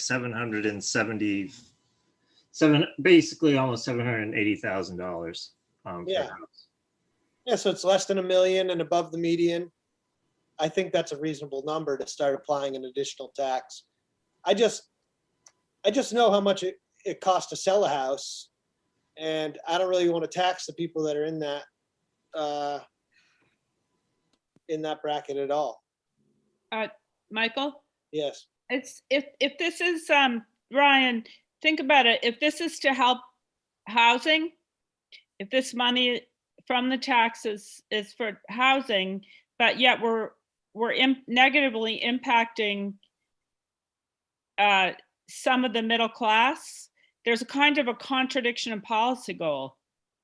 So Michael's suggestion to raise the house price above 500,000, it may be the lower revenue option, but it's more consistent in policy goal. We don't want to hurt the middle class median home seller, the 500,000 home seller, you know, and then turn around and give that money to the renter.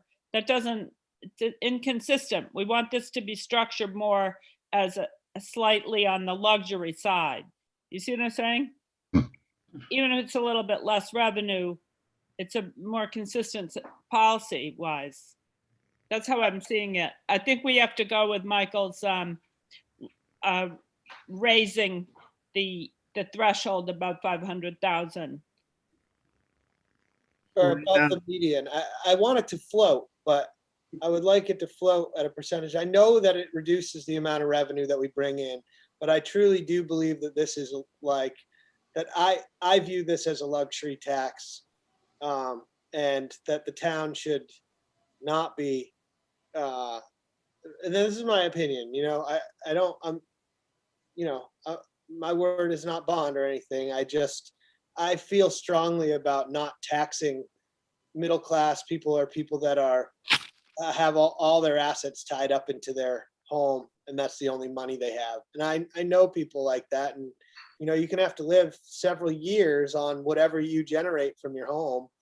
I don't feel comfortable taxing people that are basically retiring off their only investment. I just don't feel comfortable. Mike, Yeah. you have underlined this a number of times, and I think it's a good Sure. point. And I've heard Right. you. I've said it Hold enough. on, hold on. I've heard you every time. However, it's conjecture to say that all these sales are by people who are middle-class people. I'm not conjecting that. Yeah, but you say middle class, you know, we're not looking at people's income here. We're looking at what they can sell their home for. And I disagree. I feel that the benefits to people who actually have less money in this town will come from the revenue and the rental assistance and the buy downs and whatever else can be afforded, not from whatever. I don't think it's a luxury tax. I think it's a tax that has to do with something that we have no way of knowing what people's income is. And if they are able to get a big chunk of change, right, by selling a house, a percentage would be possible for the surefire contribution to people who definitely don't have money. That's part of my reasoning. So could we look at 0.5% for the median thing for the E1? Could we look at a higher percent for a higher number and have that all be in it? And Ryan said he could draft it, but you know, I really, really think that this should be on the warrant. Point of order, Helen. I think Mike and I are in agreement. So depending upon how Ryan feels, I think it would be good to have a vote. 4 members present. So before we have Ryan do all this work, it's gonna, what would go on the warrant would be what's voted. Mm-hmm. I guess, Helen, I just want to make a point that I did not conject that all these houses are middle class, owned by middle class people, but that this tax would impact those that are. And that's my concern. It's not that I think that some people are not going to be unaffected by the tax who could withstand the tax on their thing. That's not what I'm saying. The conjecture is not about anybody's income. The conjecture is that if we set the threshold too late, it will impact those people whose residence is their only retirement savings.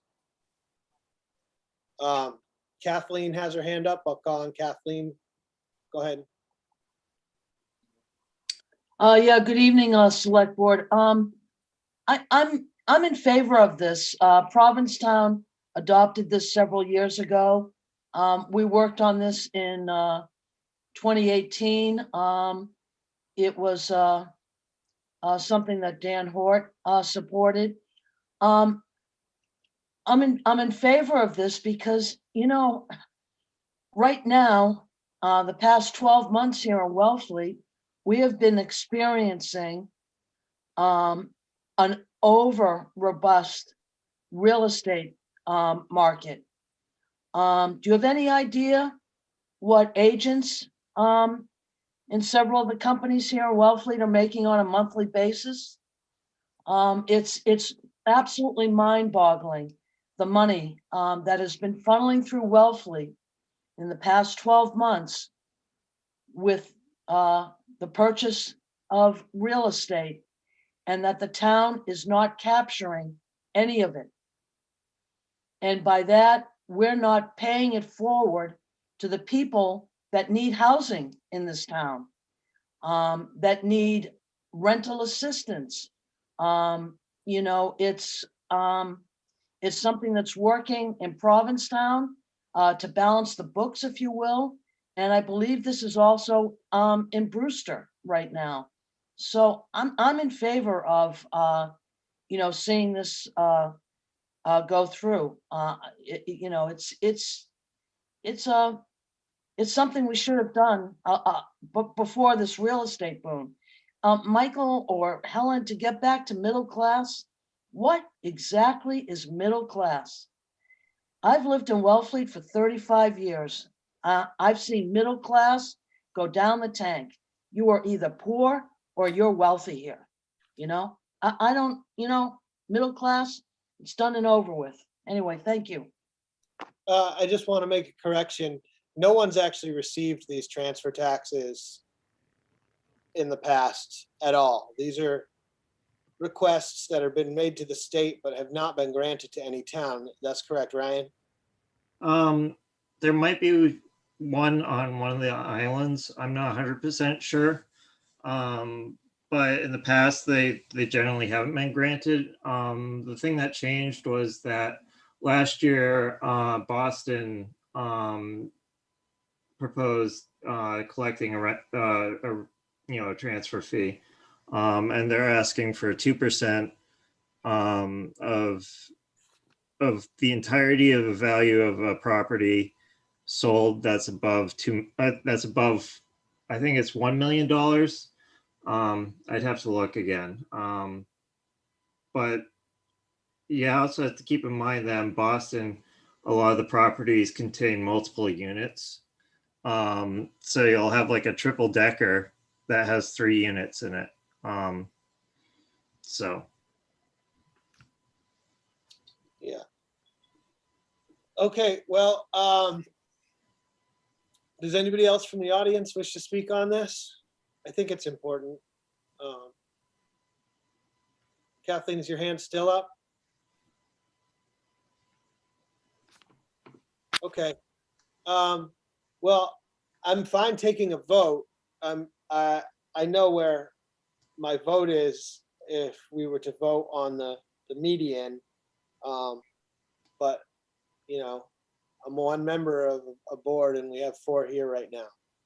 So, I mean, I have one question for Harry, real quickly. Harry, on a home price, even if it's a primary home, you are subject to capital gains over a certain amount of money, right? A capital gains tax? I think, Mike, and it's been a long time since I've looked at this, there are exemptions for the first sale of your principal residence. Up to $250,000 or something? No, I think it's broader than that, but frankly, I don't know what it is. I've never sold a house. Okay. I think that you're, as a single person, you're subject to capital gains tax above $250,000, but I'm not entirely sure. So without confirming that, I just am, looking at it, and what I would say to the point about what is middle class, well, I would say there's people who are actually poor, who are sort of, I wouldn't call them land rich, but would have assets in their homes, people who bought in the 80s and 90s, who essentially at a time when you could just be a working class person and buy property here, who literally have nothing else. And I don't need to say it again, but it's just my primary concern of asking those people to pony up out of their, what I would call retirement savings in the median range, because regardless of how you cut median, it's still the middle of what gets sold. And I just, yeah, I'd be willing to take a vote, but my vote on a median would be a no vote. Michael, does it make any sense to ask Ryan where he stands on the median? Yeah, I would ask Ryan where he stands. I'd be for the median. I mean, I would compromise at a small percentage over the median. But if you start adding, a significant percentage, those houses are out of the reach of most people. This is kind of the real estate transfer fee kind of ties funding for housing to the problem that's driving to the issue that's driving the problem that the town's facing in terms of housing. I don't think that we can invest enough in securing housing for the citizens of Wellfleet. Yeah, I'd invest as much as we can. So. Okay. Ryan, do you I want guess I just see this as a way that I want to tax the properties that are out of reach. And that's kind of the way I look at it. I mean, the median is 551,000 currently. Right.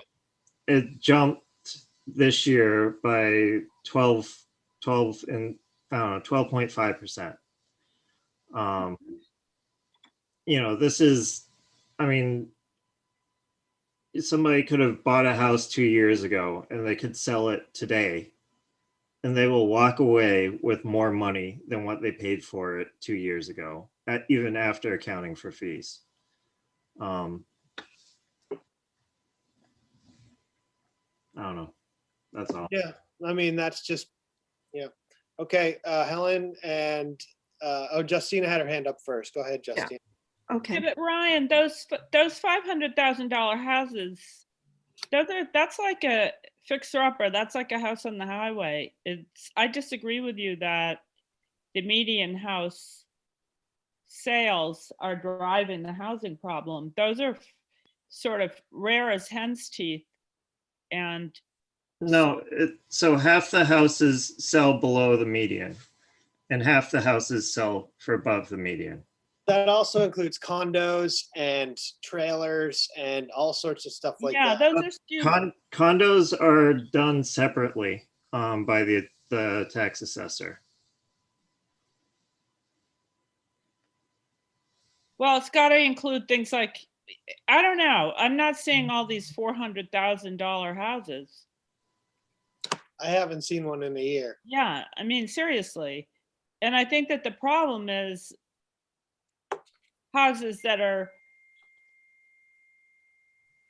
clearly out of reach of what anybody local could ever buy. And so I really do conceptually agree with Michael that it's a luxury tax, and I have a hard time supporting it the way that it is right now conceptually, with great respect for all the hard work, Ryan, that you put in, and understanding that you're coming at it simply from a different policy viewpoint. I would suggest we wait for Janet to come back Because I think we have a split vote. Yeah, I mean, I definitely feel like if we put it up at the median right now, that this would be a failed vote, and I would prefer not to have that. Yeah, so like I would compromise at something like 10% over the median. That would essentially be 600,000 for a house, or a little bit over 600,000. And the people, you're only getting taxed on the value over that. So you're not getting taxed on the value under. Brian, isn't 10% 550? So 551,000 is the Oh, current, okay. Got it. yeah. Sorry. And so 10% is, 51,000. So if you want to be exact, it'd be 602. Sorry, Ryan. So, Should have known better. I could go with a compromise. Mike, I've had my hand up for a while. Sorry, Helen, go ahead. Yeah, we're making a deal here. It needs to get on the warrant. We need to decide how to set the line. And 10%, I would go with that compromise. 10% and 5%, 0.5% of that. Ryan, what do you think? I mean, if you do 0.5%, the town is going to take in not much money. Do you have the numbers up there, Ryan? Can you flash the numbers? 0.5, Helen, will, while admirable intent, will whittle away the revenue. Well, yes. So what do you want? Over 10%. Hold on. So compromise if over 10% of the median, okay, and 1%. Remember what I said earlier. The one sure thing is the revenue will go directly to help people with really less money in a Sure. variety of ways. I think That it's a we're sure of. compromise. I've got a proposal. I What just- about setting the rate at 2%, 1% from the buyer, 1% from the seller, and setting it at 40% above the median price? That will still bring in substantial revenue. Leave out the houses that reasonable people can afford, or the people who are selling their selling their homes to retire. And still add the revenue by increasing a 1% tax on each side, buyer and seller. Mike? Helen, Yeah, with respect for the finances, unknown finances of the people selling and the unknown finances of the people buying, okay? And what they have to go through to buy or sell. What the money they need from selling, or what they have to figure out how to pay if they're buying. I think it should just be the seller. But, but if you're buying a luxury home, it's not a luxury. You might just be buying a home. well, once you get up to $1 million, what do you call it? I mean, We're not talking $1 million. We're talking 10% why- over a median. that's why I'm talking about increasing the percentage to the buyer and seller and going up to 40% above median. And so that there's a 2% tax rather than a 1% tax, but it actually only hits the properties that are valued higher. Ryan, does that get us anywhere? It gets you somewhere. I mean, I think that 40% is just too high. That brings it up to around 750,000, something like that, before you start paying a tax. Yeah. An additional tax. Yeah, well, it would be, for the current year, it would be, what is it, 551 times, If I'm not mistaken, Oh, most it'd be- towns are over $1 million on these. What's the figure? Yeah, go ahead. 40% over median would be, for this current fiscal year, would be 771,000. Mhm. Are those houses being bought by local residents? No, And what is the price where local residents start to buy? I would say probably in this current market, there's people buying stuff in the 6-something range. That's basically a starter home right now.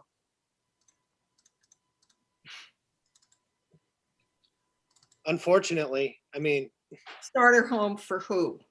I mean, for Well, I mean, like there was a $600,000 rundown ranch in South Wellfleet on a dirt road recently in the sixes with a garage with an apartment on a local street.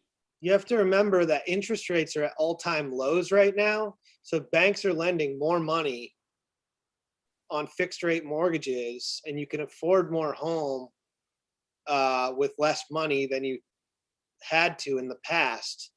So Right I've- now, I mean, those interest rates could, I mean, they're starting to go up again, so. But I guess what are we trying to achieve here? We're trying to achieve some revenue for the town, capture some of this market, but do we want to capture, what part of the market do we want to capture? And to me, it's homes that are out of range for residents to purchase, and out of range where people's only assets are being taxed that are potentially their only retirement savings.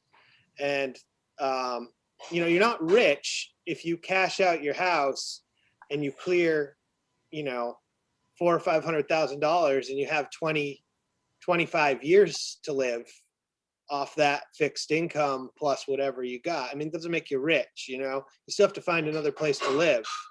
So, Or pay for the nursing home. or pay for the nursing home or extensive care. If we can get close to a number, I don't mind taxing higher on these luxury properties that are, up into the millions and above 700,000, 700, whatever median plus. But I just view this differently, I think, Ryan, in a way. So, would you say like a value of 660,000 is typically out of reach? Right now, probably not right now, depending on who you're asking, because there's people who are moving here that are actually quote unquote middle class that may be living here, that are working remotely and stuff. I mean, 660 is pretty good, Mike, though. 650 is okay. Yeah. I mean, it's just there is actually nothing. One house in my neighborhood was up for 699, and it went for 8, guys, point of order. This yeah. is really interesting, and everything that's being said bears on our decision. Yeah. But we have put a whole lot of stuff on the table, and I'm ready to vote. Okay? I think it'll be a split vote is where we're at on the. Yeah, Helen, it's important enough to merit discussion. Oh, absolutely, but we've been doing that. Sure, but Well, what I I would know like that- to know is what type of revenue we bring in from 2% of properties that are at the 40% above median. And compare that to 1% of median. Can we figure that out? Not right now. I'd have to, those are in separate spreadsheets. But I don't know, I can calculate it. I would say like 20% over median. That gets you 661 for a house, and then 2% with a split, 1% buyer, 1% seller. I mean, that does address some of the issue of houses right around the median. Yeah, I don't know. Well, Helen, Oh, I'm sorry. I didn't put it down. can I get any idea of what other towns are? Is this right now, if you tied it to the median, would be the lowest transfer tax request that we know of? No, in 2017, Wellfleet asked for 500,000. But that was denied, yeah? Well, with everybody else too, was denied. Can I just, okay, I have something to say about where we are legislatively. Mhm. There is a whole lot more pressure on the legislature this year. A lot more places are doing this, requesting this, and it might move. And I think that our priorities are, my obligation is towards the people with less money here, much less money. I'm saying this for the third time. I'm interested in contributing to the housing trust, revenue. Mhm. And however we do it, I don't think it's going to make that much difference on sales. And if you have a salary, you can get a mortgage and interest rates are low. And I think we should just go for it now. We've really talked about it and I've listened to you all. And that's why I offered these compromises. I think whatever gets brought in will be better than nothing. But we can't change this easily if it actually passes up in Boston. That's the problem. Well, that's why we're debating it, so we can get a policy we can all agree on. Right. Like I'd be much more inclined to take 2%, one from the buyer and one for the seller at 40% above median than I would be to take 1% at 20% above median if we get to the same revenue, particularly with the rise in really luxury property values where properties are going well over $1 million in Wellfleet. I mean, like literally houses with like severe deferred maintenance are going for like relatively high. So the prices of like waterfront property and these types of transactions are going up and up. Dick Elkins got his hand up. He probably just didn't ask us to quiet down and move on to the next subject, but go ahead, Dick. No, actually, I wasn't. I'd like to point out two things. 1% from the buyer and 1% from the seller is really the same as 2% increase in the sale price. Because we can't decide who pays what, in the sense the seller pays it all, or the buyer pays it all, rather, since they're doing it. Secondly, using your numbers, if the cost of selling a house at $600,000, the cost of selling it is $66,000. This is only adding $1,000 to that $66,000 cost, which is very small in comparison to everything else. And we don't know whether or not the buyer will end up paying it or the seller will end up paying it. But the people who oppose this think the seller is going to pay it because they're not really interested in protecting. I mean, they think the buyer is going to pay it because they're not really interested in protecting the Wellfleet resident. They're interested in protecting the people who are buying into Wellfleet. That's where the opposition is coming from. And they're probably right. It's probably the buyer who will end up paying most of the cost, not the seller. But that's just an observation, that's all. So what I would propose right now is we wait on the percentage or the value. No, this, They're interested in protecting the seller. Until Janet's back. no, they're interested in protecting the buyer because he's out of town. Dick, you gotta mute. People who oppose it are what I said. Please. You said that Wellfleet is. Dick, could you interested in please protecting mute? the- Dick, No, I said the people who Hang on, I'll get him. Hold on. oppose this are not interested in protecting the. There we go. I'll say. So I'll crunch the numbers on the different ones so that, that's there. There are different options that we still need to discuss. So, Okay. Yeah. You want to run through those options right now so we know what's coming for us? Yeah. And then we can postpone this. yeah, we need another vote. Huh? We need a Janet. Yeah. So we're gonna lock up. So basically the portion on seasonal properties, these are houses that, or housing units, I would say, that cannot be occupied on a year-round basis currently.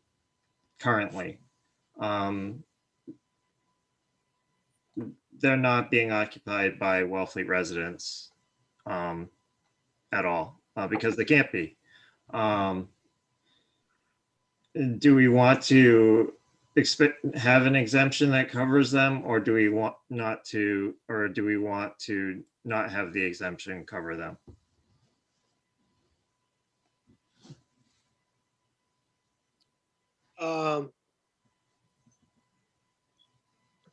Because roughly 9 to 10% of Wellfleet's real estate value is per year being sold is basically in seasonal units. Ellen? I would not like the exemption to cover them. If you can't live there all year, you have another place to live. And I'm happy for you, but you shouldn't be exempted from paying this property tax, transfer tax. Okay, Justina? Yeah, well put, Helen. I agree with Helen. I don't have a problem with removing that. Okay. The only thing, it potentially, just play devil's advocate, it could impact somebody who's had family property passed down for generations that doesn't have very much money. But I don't understand how that value is discerned when somebody inherits something. Is it the assessed value? They're beneficiaries of an estate with Helen's amendment are excluded already. So. Oh, so what exemption are we talking about then? I thought we were talking about the exemption. This is to apply whatever we decide for the value exemption, whether or not the exemption applies to seasonal units or not. It sounds like right now that it's be best to not apply an exemption to them. Yeah. But yeah, and so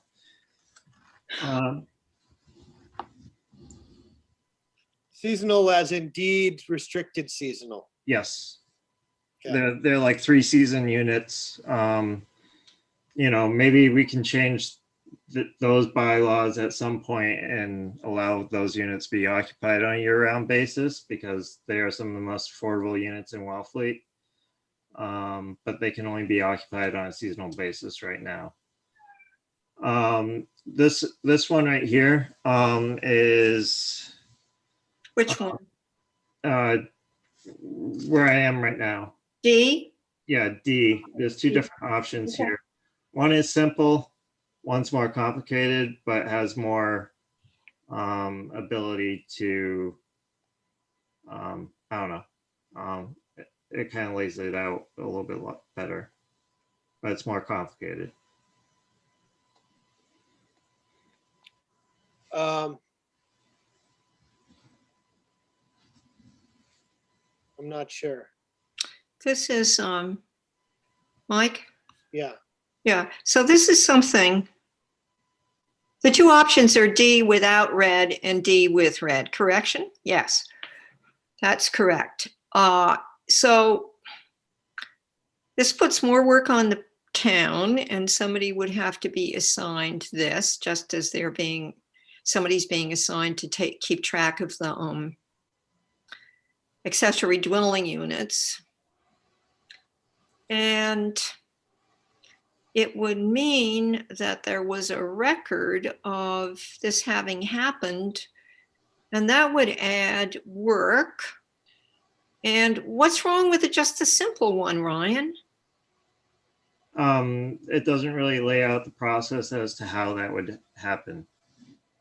Oh, can you scroll so I can see the bottom of D option, please? There we go. Oh, this is very long. And leaning, by the way, through you, Mike, to Harry, is leaning an actual verb? I mean, isn't there some phrase like impose a lien? Yes. Well, a lien is noun. I don't know that leaning is a verb other than like leaning Tower of Pisa, but that's a different context. Yeah, I looked it up and I couldn't find it in 3 different legal dictionaries. So can we just have another phrase for that? Impose a lien, apply a lien. I don't know. What's the phrase? When you slap a lien on a property. Well, I mean, you'd want the town to be able to obtain a lien to secure its There we go. Obtain a lien to secure, Ryan, something like that, please. Leaning, geez. All right. Secure a lien. Well, could I suggest Please, that probably what you want to do is identify the issues and ask Ryan to go back and address them through drafting rather than trying to draft it here? I agree. Okay. This is fine. So it's just the exclusion, and that's the only thing that we have to debate on. Yeah. The numbers. And I think the, getting some numbers basically where we can sort of compare, what a 2% tax would be on a higher threshold as far as revenue to the town, and maybe do like some different floats above median income if we can get those numbers as 1%, 2%, and kind of see where we're going to hit as far as the values of property and where we're going to wind up on the revenue side. Yeah, and the only thing I would like to add is that the estimated receipts, those are high because I cannot account for the transfers between immediate family members because they could have different names or they could have trusts. That's beyond what I can analyze right now. So. Okay. Thank you, Ryan. Yep. Yeah, thank you for all the work. Very impressive. And I think we just need a 5th vote on this because we're going to wind up in a gridlock right now. So. Okay. All right. And given more information, I may be more receptive to lowering the threshold. So, We're getting close. yeah. Okay. Next item on the agenda is discussion and possible votes taken on the warrant articles. Town meeting warrant articles not already approved. So, Mr. Chair, if I may. yes, please, Chief. If just as a matter of a quick background, so last Thursday, Harry Turkanian, Dan Silverman, Rebecca Eldridge, and myself poured through the previous draft of the warrant and did the best we could to do some reorganization, do the proper wording. We feel pretty good about it, but this again is going to need Harry and I talked about it this afternoon. We're going to have to pour through this one more time, at least, just to make sure that we're okay with it. But I would suggest that, you run through it the best you can, and then just let us do some wordsmithing and some cleanup for one more final pass, hopefully after this meeting, if that makes sense to you, Harry. Harry must be. Yes, it does. And again, I would encourage you to, confine your instructions to, policy objectives. It's really tough to edit this document and have all of the edits lost because a different version has taken its place. That's happened to me twice since last Thursday. Yep. And it's not a lot of fun to spend a long time editing the document and then have everything end up in a black hole. So you really need to have one person in charge of blending the edits in, whether that is Rebecca or me or some other person who to be named later. I don't care, but you really have to get this editing process organized a little bit better so that we can actually finish the job. Yeah, so Harry, how are things getting edited after they've been placed and recommended? Is that what's happening? Well, a lot of the changes are, they're not substantive changes. For example, there are articles that call for borrowing without the borrowing authorization in the warrant article. And if you're going to borrow, you really need that language. Right. There are articles that clearly don't contemplate borrowing that do have borrowing language, probably should come out. There are some redundancies. There are a whole bunch of articles that say to do or act anything thereon, somewhere in the middle of the paragraph, and at the end of the paragraph it says, or take any other action in relation thereto. The two phrases are duplicative and should be rooted out.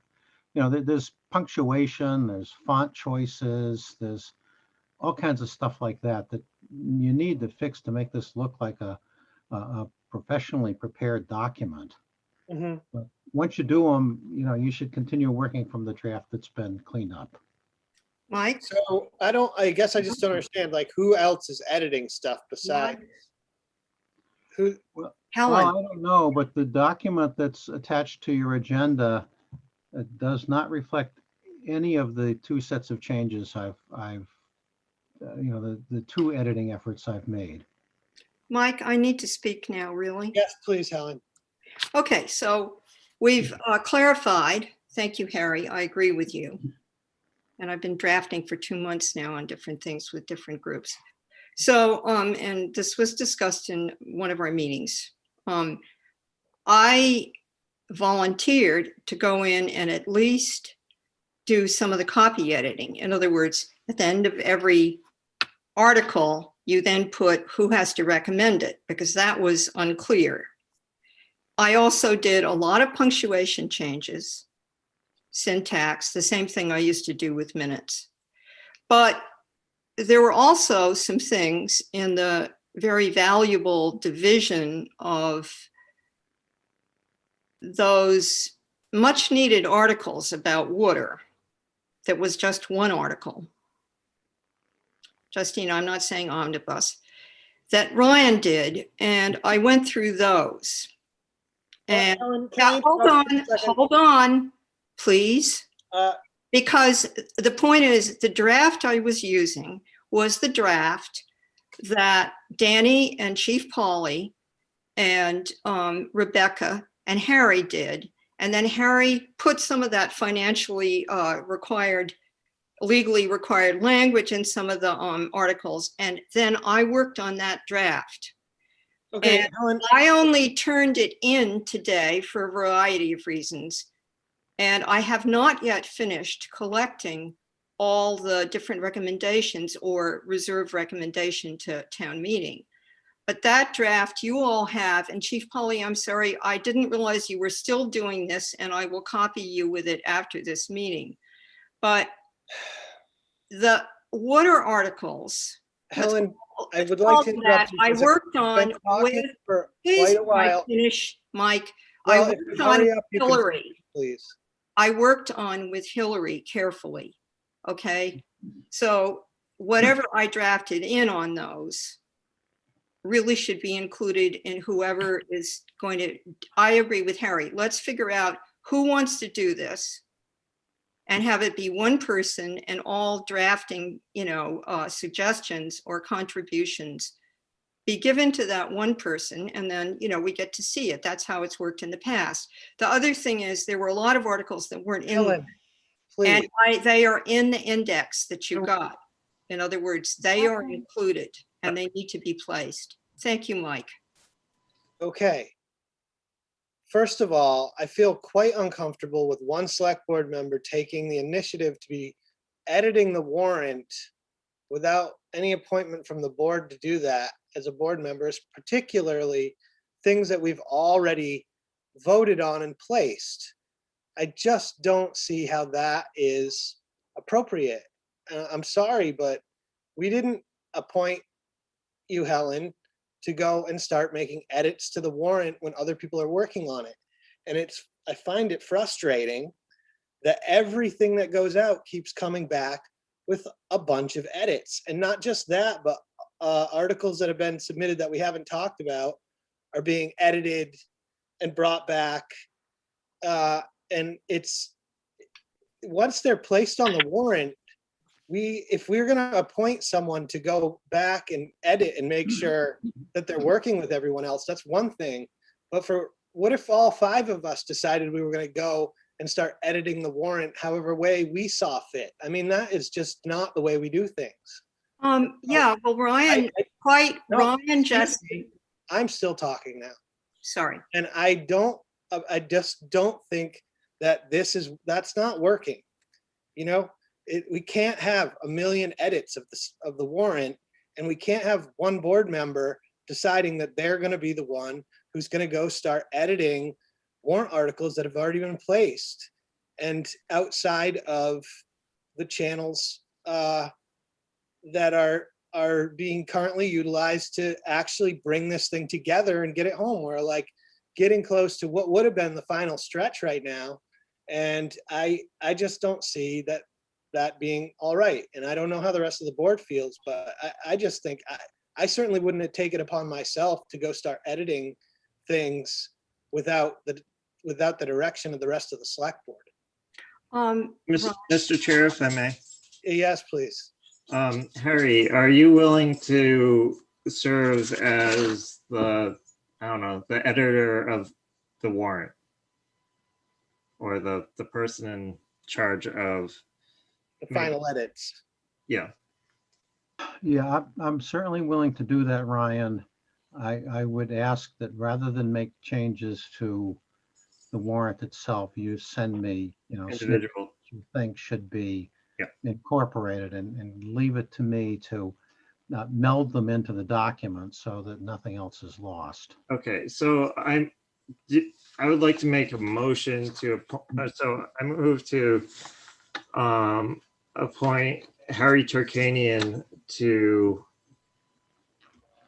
take possession of the annual or the 2021 annual town meeting warrant.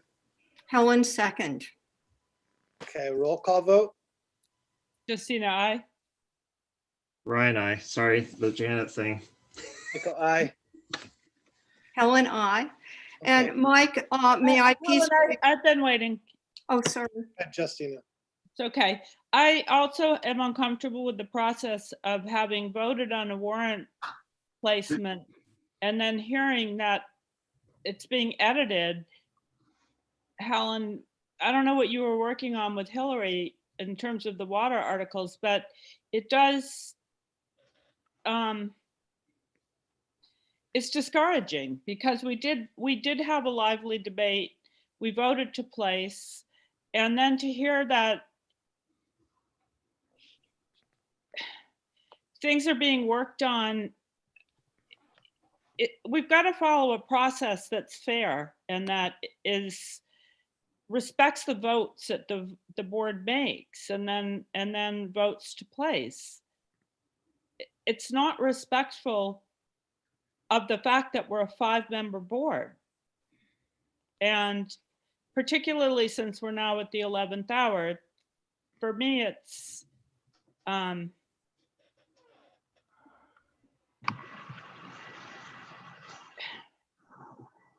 alarming, frankly. Mike? Yes, Helen. Yeah, so in the past, putting warrants together, select board members have contributed up until the last minute. If, Mike, you were referring to the right to farm article, there were some things in it that are very good, and I wrote you all a cover note with it and said I supported it. But for example, there's a whole section which is, well, it's all in what I sent. And really, it shouldn't go into the warrant that way as a bylaw, the way we passed it. When I looked at it more closely, and I did very carefully, right? I'm Um, not referring to It that. was, there were things, problems. So you can look at that yourself peacefully and see where you get with But that. we We'll leave passed it to Harry. I'm still talking. The idea that I'm some rogue person in this group that has been trying very hard to get something together. I was the one that most recently got articles into it that we had agreed to put in it that weren't in it yet.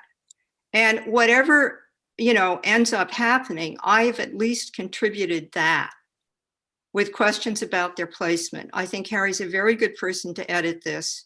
And whatever is used or isn't used from the work I've done, I wasn't going off like a rogue. I was contributing heavily to what needed to be done to get it into its final form. Ellen, just with all due respect, if all If you look at it, you will find that to be true. Ellen, if all 5 of us were doing that, we would have a mess on our hands. We need to appoint someone if that's going to be the case. We just did that.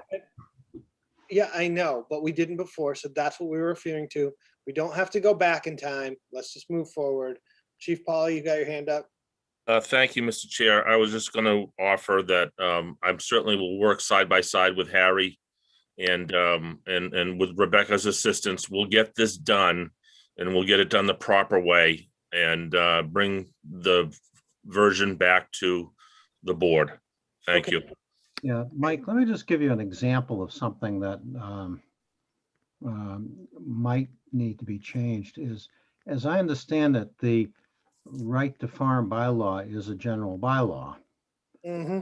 So the article should begin with a statement to see if the town will vote to adopt the following as a general. Oh, yeah, I have that language. Yeah, That just okay. wasn't at that point yet. I Yeah. submitted that to, there's an article and a summary. Yeah, so it's those kind of things that I would do. If I'm not going to make policy decisions for you, but I'm going No, to try and get them in a shape where they will do what you think that they will do under the supervision of Chief Polly and with the assistance of anybody else who wants to volunteer to do that, presumably including Rebecca and potentially Dan and Yeah. and whoever else has got something to offer.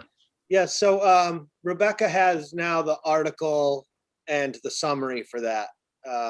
Okay. And also there's a few other ones that are, so that was in there. I don't even think the right to farm stuff was in there as a placeholder until recently. Yeah. Um, Okay. Well, It was that's- supposed to go to town council and come back to us is basically Mhm. what we were waiting for on that. So, but Okay.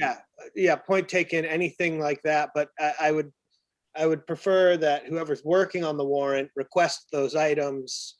And then they come back to you or, and then actually get placed appropriately and that the edits are sort of not going back and forth. Well, we will try very hard to get you a document that you will be happy with. Okay. Ryan, and then, So I would say that any changes to articles we should submit to Harry. But if they've already been placed and recommended by the select board, if they have to come back, they have to be amended by the select board. And there's one of the ones that I wrote that has to come back and be amended. But I wouldn't be submitting amended language if that wasn't approved by the select board. But the other thing is, who will be in contact with town council? Because I'm not sure where we are in terms of. so now we have an acting town administrator. That acting town administrator would be in charge of town council. Harry would be able to utilize town council through the acting town administrator. Yes, Um, please. That's how that would. Yeah, I would run most of it by town council because I'm not sure where we are in the process. And don't let them rewrite it again because that was a mess last time where taxes for Wellfleet were going to Provincetown. I mean, please. Okay, Kurt Felix, you got your hand up? Yeah, thank you, Mr. Chair. Just as a practical matter, many of the articles that Ryan had proposed for relative to wastewater was the first time that the committee had been able to see that language. And I had been working with both Hillary and our consultant, Scott Horsley, to take a look at that language and offer suggested amendments to it. So as a practical matter, would it be okay if we submit those to Harry? We are working together, both Hillary, Scott, myself. The amendments would have to be approved by the select board because they've already been approved. But yes, there is at least one that I know needs to be amended. Yeah, if it's a material change, I believe that we would have to revote to place it on the warrant. If it's like grammatical or non-material, or where it doesn't actually impact the article itself, then I believe that would be in Harry's realm to just change, right, Harry? Correct, and I'd encourage Kurt to send his amendments to the board and just CC me, so I'll be ready for them, that's all. Yeah. Terrific. Yeah, one, there is one substantive, and that just has to do with the tide gates probably being, making sense to be together. The other is, as far as operating expenses, it probably makes sense to have that as a single article, but. I would actually disagree, but We can leave that for another time. Let's see it in front of us. And there is a change that does need to be made to the IA one as well, to achieve what the wastewater. Okay, can you guys communicate with each other and sort of iron it out and then bring it back here? Ryan? That'd be great. Okay. Yeah, it'd be great. We just haven't seen language. I'm happy to, I want to work together with everyone. We just, Helen's got stuff going, Ryan's got stuff going. The committee hasn't seen it. We don't know who's ultimately responsible. And I'm just trying to understand what the process should look like. Yeah, basically everything has to get placed by the board. So we should see the language, and I would encourage Ryan to just have a back and forth, I think, about it before it comes before us with what he's suggesting as well. And Helen? Yeah, and I will participate in that too. Now, I just want to be clear to the board. The draft that I submitted, which built on what came from the group of 4 last week, was being brought before you. Okay, I wasn't suggesting that I should do it by myself, but I do have the skill set. I did my best with it. And Harry, I hope, will take a look at it and use whatever is useful so that we can then all look at the end result and vote on it or not. Helen, that's fine. It's just complicating the process. And so they should be actually edited by the people who are putting the warrant together. That's all. We are putting the warrant together, and Harry is delegated to be I just did this with the ADU bylaw. Helen, I understand what you're saying. What I'm just saying is, imagine a situation where all 5 of us were taking the warrant and creating our own edits of the warrant and putting it all together and sending it to Harry. But we're not doing that anymore. Exactly. Well, we never were. Only you were doing that. No. Ryan was doing some, Kurt was doing some, Hillary. All right, forget it. Let's move on, please. We understand the problem. It's corrected. Now let's move forward. Yeah. Thank you. So Okay. the articles, the first one that we haven't taken a vote on appears to be Article 3E. Okay. Is this in the document that we got in the packet? Yes. Okay. Okay, Rebecca, can you bring it up? Yep, give me 1 second. Thank Or you. should we be going off of Harry's? No. What's in the packet now? See, this is a thing. Yep. Is this Helen's or The Harry? thing that's in the packet is what Harry, Chief Polly, and Dan Silverman and I put together on that Thursday for 3 hours. Okay. Just to be clear. Yep. So Article 3E, portable radio replacements. Okay. Article 3E, portable radio replacements. See if the town will raise and appropriate, transfer from available funds to borrow $85,000 for the purchase of portable radio replacements for the fire department and costs related thereto, or to do or act anything thereon. So you can So- strike or act anything thereon. That's the duplicate phrase that Harry was pointing out. There are dozens of those and I'll get them all. Okay, those are immaterial changes. Right. So that's fine. So this is not voted to place. So can we take a vote? I move to place and recommend should I say what the article number is? Because it might change. I don't, with all due respect, with the first part of the warrant, I don't see anything changing with the article numbers, Ryan. I think we've kind of got that hammered out. It's also immaterial if the article number changes, as long as the article itself is right. So And Portable radio replacements, and that identifies it for us, I believe. let's leave the article numbers out just because Yes. if they do change, it doesn't want to be a problem. So I move to place and recommend an article for portable radio replacements in the annual 2021 Wellfleet annual 2021 crap. Second. town meeting, Yes, there we go. town meeting warrant. Okay, second? No second? I seconded it. Okay, roll call vote, please. Christina, I. Brian, I. Michael, aye. Helen, I. Okay, motion carries 4-0 to place and recommend. Okay, now we are on 3G, the all-terrain forklift. That we've placed and recommend, or wait, Yeah, yes, we did. the Public Works, the Creek revetment, there's a duplicate. So we retitled it the Mayo Creek revetment. Yeah. Oh, But Which one's this, Ryan? 3H, and then the duplicate is, where is it? It's in here.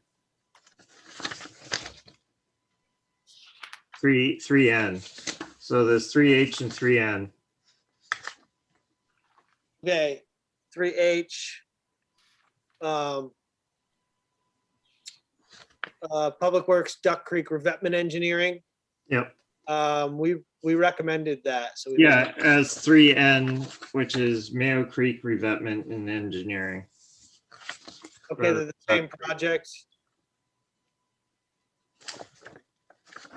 Yeah, okay. That's the same project? Yep. Yeah, so we can delete one of those out of there? Yeah, the Mayo Creek describes where it is more accurately. Yes, So- and it's also alongside the Keller's Corner revetment, and it's good to have those grouped because they're, same birds flock together.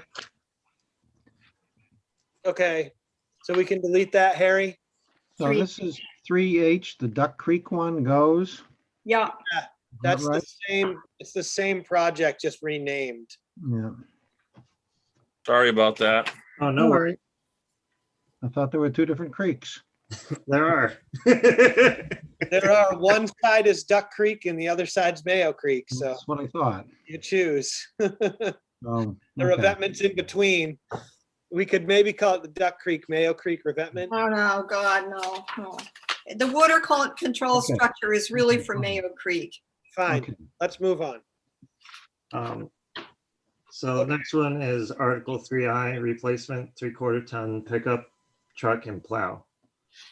I move to place and recommend DPW's replacement 3/4 ton pickup truck and plow in the annual 2021.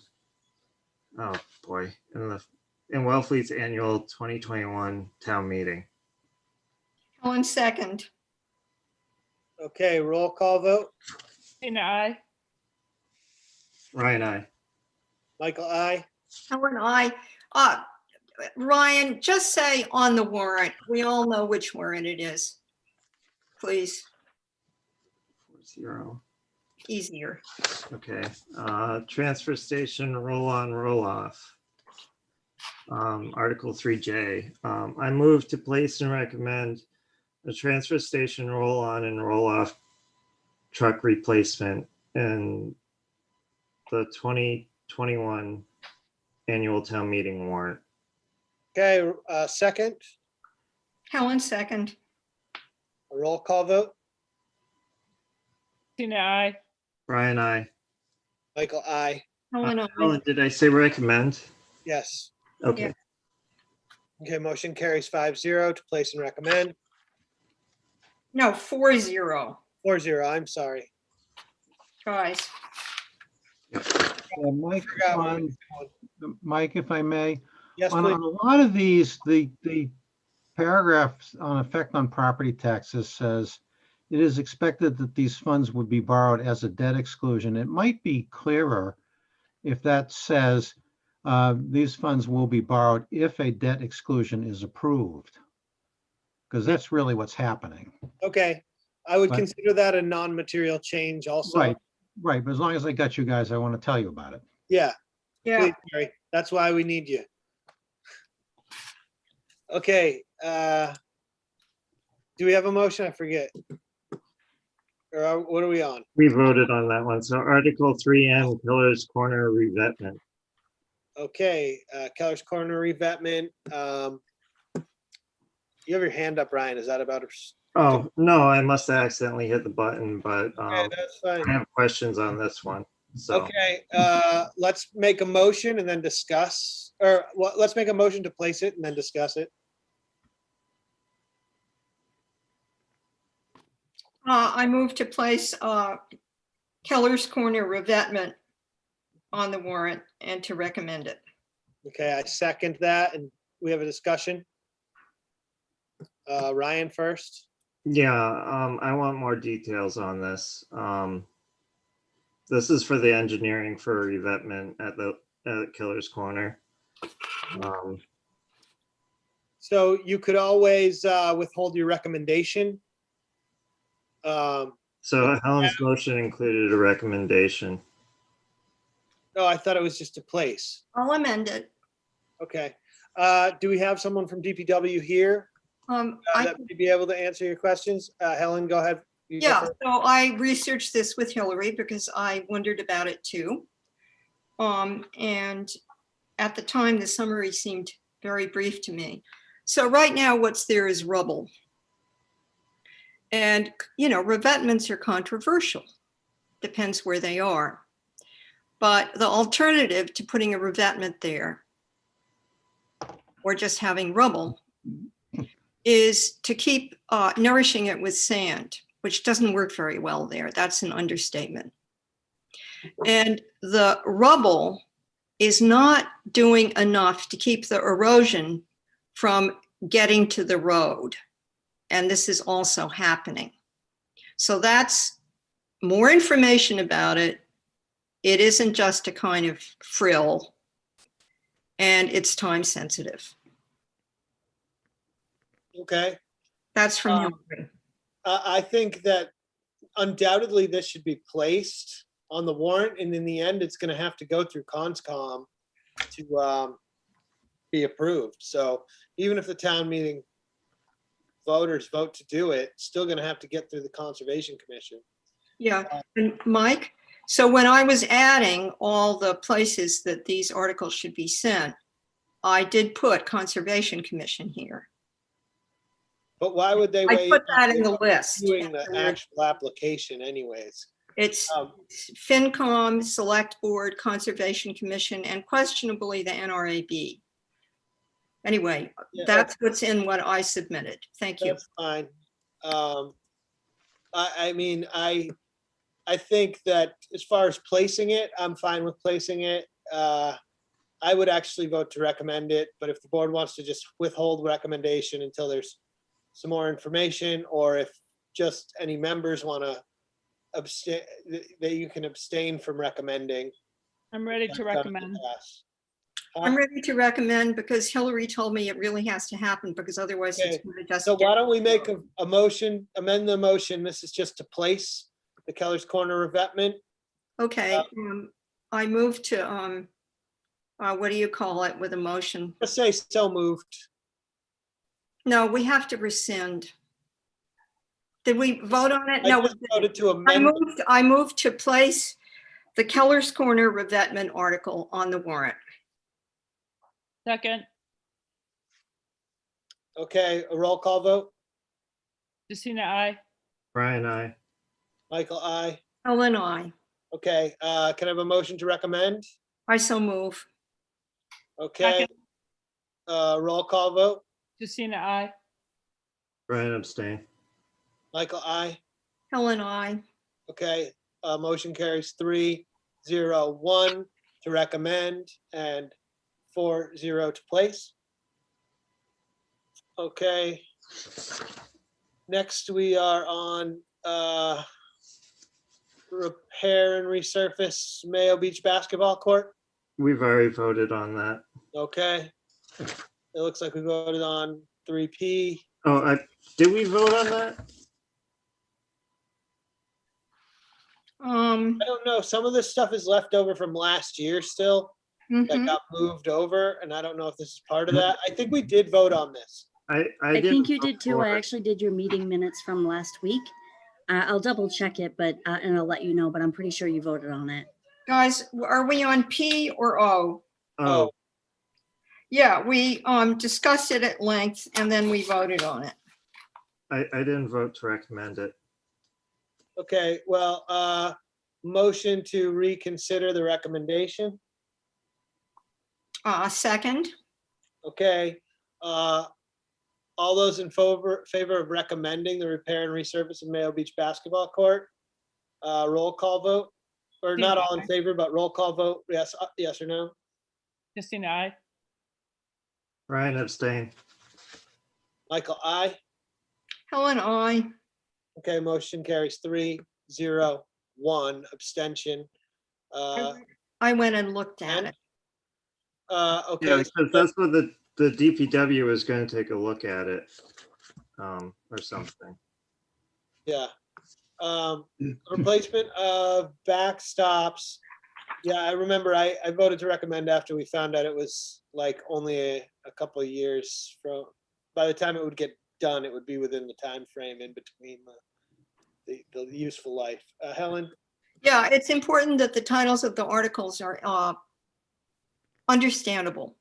And neither I nor the town moderator knew what a backstop was. So I called, hold on, I'm just Wait, saying, Harry said not to wordsmith stuff during the meeting, Helen. I'm not wordsmithing. I'm suggesting that we put an identifying adjective in front That's of wordsmithing, backstops. Helen.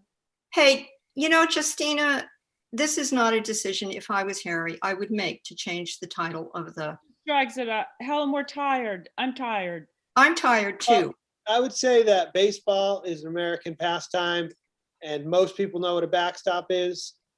I don't care if you want to put baseball field backstop, that's fine, but it is at Baker's Field. I had no idea what it was. Well, A lot of people don't know, and it doesn't hurt to clarify a title of an article. sure. I Point think of order, that I'm town really meeting- going to ask that we not go over single words and changes of words and talk about changes of single words. If you want to change a word, Helen, submit it to Harry, but I really am not willing to sit through it now. It's 9 o'clock. I'm tired. It's been a grueling week and I'm just not willing to do it. Well, I am, so let's Well, just. backstop's a let's thing. and continue. If Let's they don't know, they can use their phone and type it in to the word to Google. Oh, come It'll on. tell you. Let's just keep going. Okay. It's on there. It's recommended. It's in the warrant. Replace bandstand awning. We did that last time. And recommended 5-0. Marina enterprise budget. Is this bandstand awning the one at the marina? Yes. Okay, Yep. That was donated to the town originally, I guess. it was. And now we're replacing it. What are we on next that we haven't done here? The Our enterprise fund, which we can't. water enterprise budget, we can't do. Prior year invoices. Can't do. Wellfleet Police Union contract, we can't do. The non-union thing, Harry, we already did that. That's, Hang on. The police officers union you've placed that though, right? we placed, well, I don't know that we placed it, did we? Yeah, maybe we did. We should take a vote just to make You, sure. you did place it, but you Yeah, we you couldn't placed it, but we contact, you can't couldn't recommend it make a because it comment on hasn't it been because agreed you were in to. executive session. It's placed. Okay. Yeah, Recommendation usually doesn't come until the negotiations are complete. exactly. Correct. Prior year invoices is something I stuck in there. So I don't think you guys have acted on that at all. Article 6. Okay. Article 6. I Hey, don't I know if just wanna- there are any, I would but like to there just, are. I would just like to let the audience know that it's highly unlikely we're gonna get to anything to do with budgets tonight. So if you're on here waiting to get to budgets, I don't want to keep you on here any longer. We're pushing it's 9:10 now, so if everybody's agreeable to that, I would just like to let anyone who's on here just for budgets stuff that they can sign off if they don't want to stay. Does that sound about right to everyone? Yes, that's realistic. Okay. All right. Thank you, everyone that was doing that, and I apologize for holding up anything that you were waiting for. Harry, so should we insert this here? Yeah, you should place it. I may recommend that you reorder these things, but that's for later. Yeah, so I move that we insert in the warrant and recommend the article prior year invoices. We just said not to recommend it, I think. Yeah. Okay, I move that we insert it in the warrant. So moved. Okay, For a second. second. Okay, roll call vote. Tina, I. Ryan, I. Michael, aye. Helen, I. So that was just inserting it, but not recommending it. Exactly. Got it. Okay. Recommend to town meeting, Harry? Well, normally, if you don't make a recommendation, the warrant's just going to say select board reserves recommendation to town Okay, meeting. thank you. So that's just a blank we'll fill in. So Mike, Article 8? Article 8.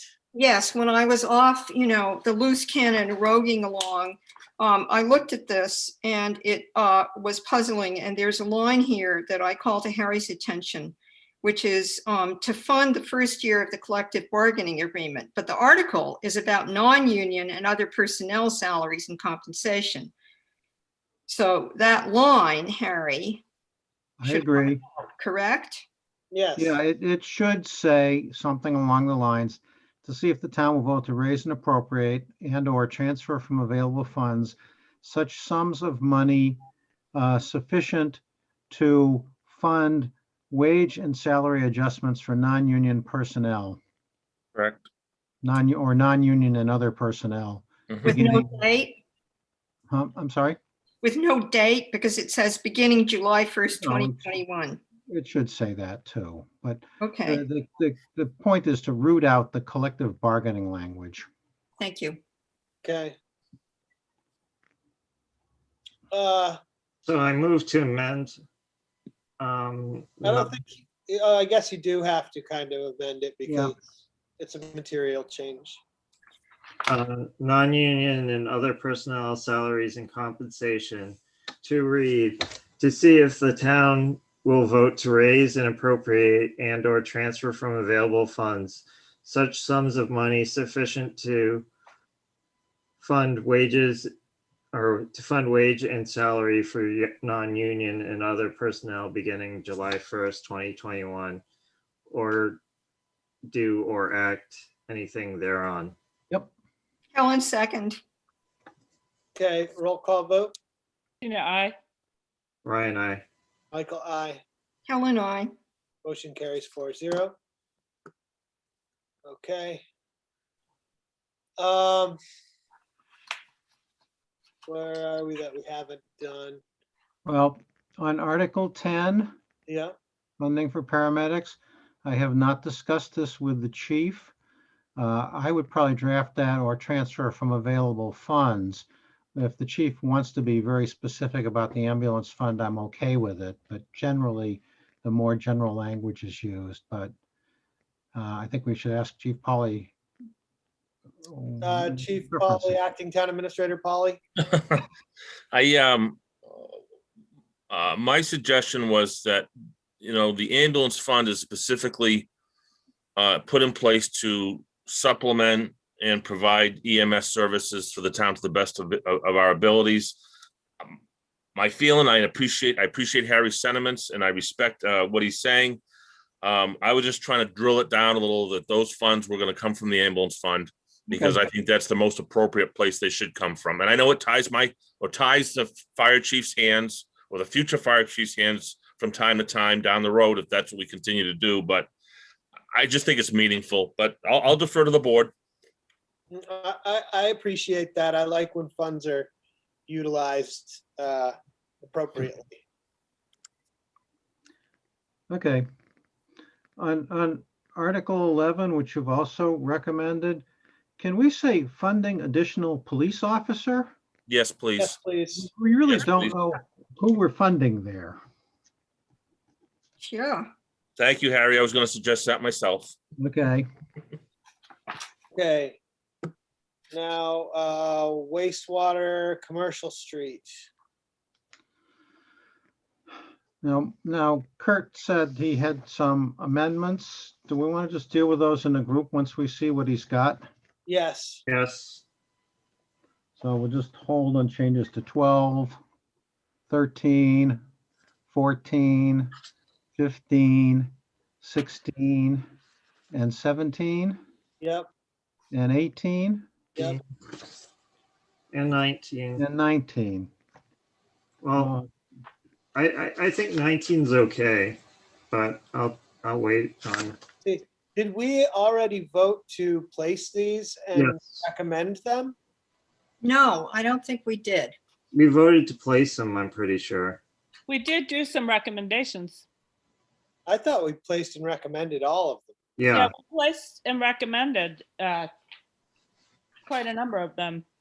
That was after, yeah, because that meeting was after when the four people got together to work on this, the chief and Harry and. No, Helen, we recommended them when Scott Horsley and Kurt Yes. came in. We had a discussion of whether they should be all in an omnibus bud or whatever bill, or else broken out in Ryan's amendments, and then we voted in that meeting with Scott and Kurt there.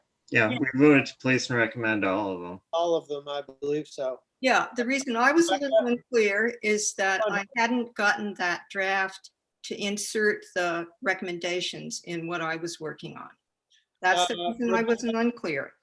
Okay. And Rebecca, there are some in the language here, there are some corrections needed, but Harry can use them or not from my draft. Thank you. Well, I'm going to wait until I hear from Kurt. okay. Of course. Rebecca, are you there? I am here. Do you have in the minutes that we recommended all these? I think we did.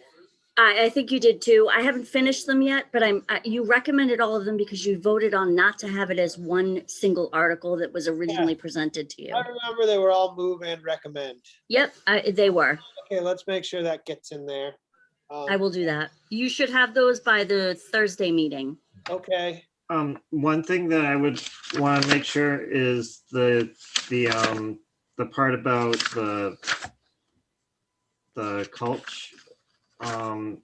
That is coming from the wastewater and is separate from the shellfish department's requests. That's correct from my point of view. This is Nancy. And Implicit in the article. The most recent draft, it just says shellfish propagation and rotating closures. The draft we have here says wastewater, shellfish propagation and rotating closures. So I just want to make sure that it stays as wastewater, because otherwise it makes it sound like the shellfish department is requesting it. Are we looking at two different warrants right now? And I'm looking at a different one than you This would guys. be 18, I believe. Is that right, Ryan? Yeah. Okay. Guys, Yes, so, Not the 18. Shellfish Committee did look at a lot of the articles last night or yesterday morning or whenever it was. yesterday morning. Yeah, and I wasn't able to do that because I was slaving away at the warrant. But the reason I'm bringing it up is they didn't look at that article yet. They didn't look at these guys yet. So that definitely has to go to the Shellfish Committee for a recommendation. Even though the Shellfish Department hasn't suggested it. And I think it should probably also go to the NRAB. Thank you. I'm sorry, what did you just say, Helen, about, I did suggest, we talked about it at Shellfish Advisory this week. You did this article? Yeah, we sure Oh, did. yeah, I talked to Tom and I got everything I thought he had. So, okay, never Well, mind. they did not recommend yet. They got the information. I don't think they recommended yet. Or not. Okay, that's what I got. That's what, Meeting again on May 20th. yeah, okay. Okay, where are we that we haven't voted on? Is it Article? Looking. Well, you've 21 through 26 are all CPA articles. So it says here that Article 25, we don't have a vote on, but we voted on the CPC funds as a group, I think. Oh, and if we back up one on Article 24, the Lower Cape Housing Institute, is that $7,500? Yeah, it's not. Yeah, it's not an extra I one. mean, that's not a number. So do we have to amend that? It's just the title. It's a I would treat that as a typo, but I just I wanted think it was to- a typo. I'm sorry, when I fixed the numerous drafts all I got, it must have messed up. We'll fix it. Don't worry. I've got a note. So it doesn't say that we have a vote for Article 25. So I move to place and recommend community preservation, ephemeral historical artifacts in the 2021 annual town meeting warrant. Second, Helen. Roll call vote. Tina, I. Brian, I. Michael, I. Helen, I. Motion carries 4-0 to place and recommend. Okay, so now down to 26, community preservation, stage for Bakersfield Pavilion. Now this, the pavilion is the structure down there, correct? The new structure? Yes. Okay.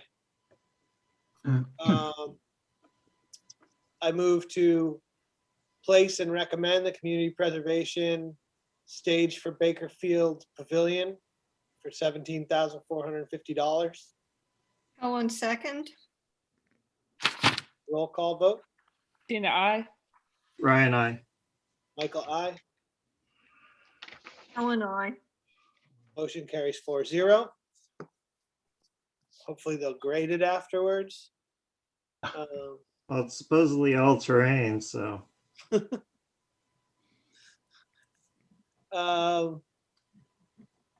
Chapter 90.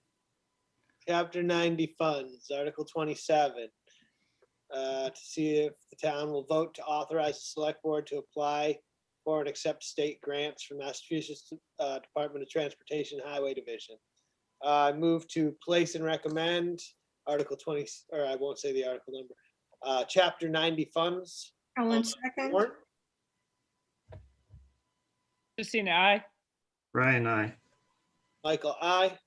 Helen, I. Motion carries 4-0 to place and recommend. Post-employment benefits. Can we do this at this point? Well, I guess the issue is I don't know whether funds will be available to actually do this, but Right. you really need to be, it needs to be placed, yeah? We need to be able to do it if there's funding available to do it. It can be pulled later if, before it goes to press, we figure out we can't afford it, Okay, but we do should. we want to wait to place it right now, or do Yeah. you want to?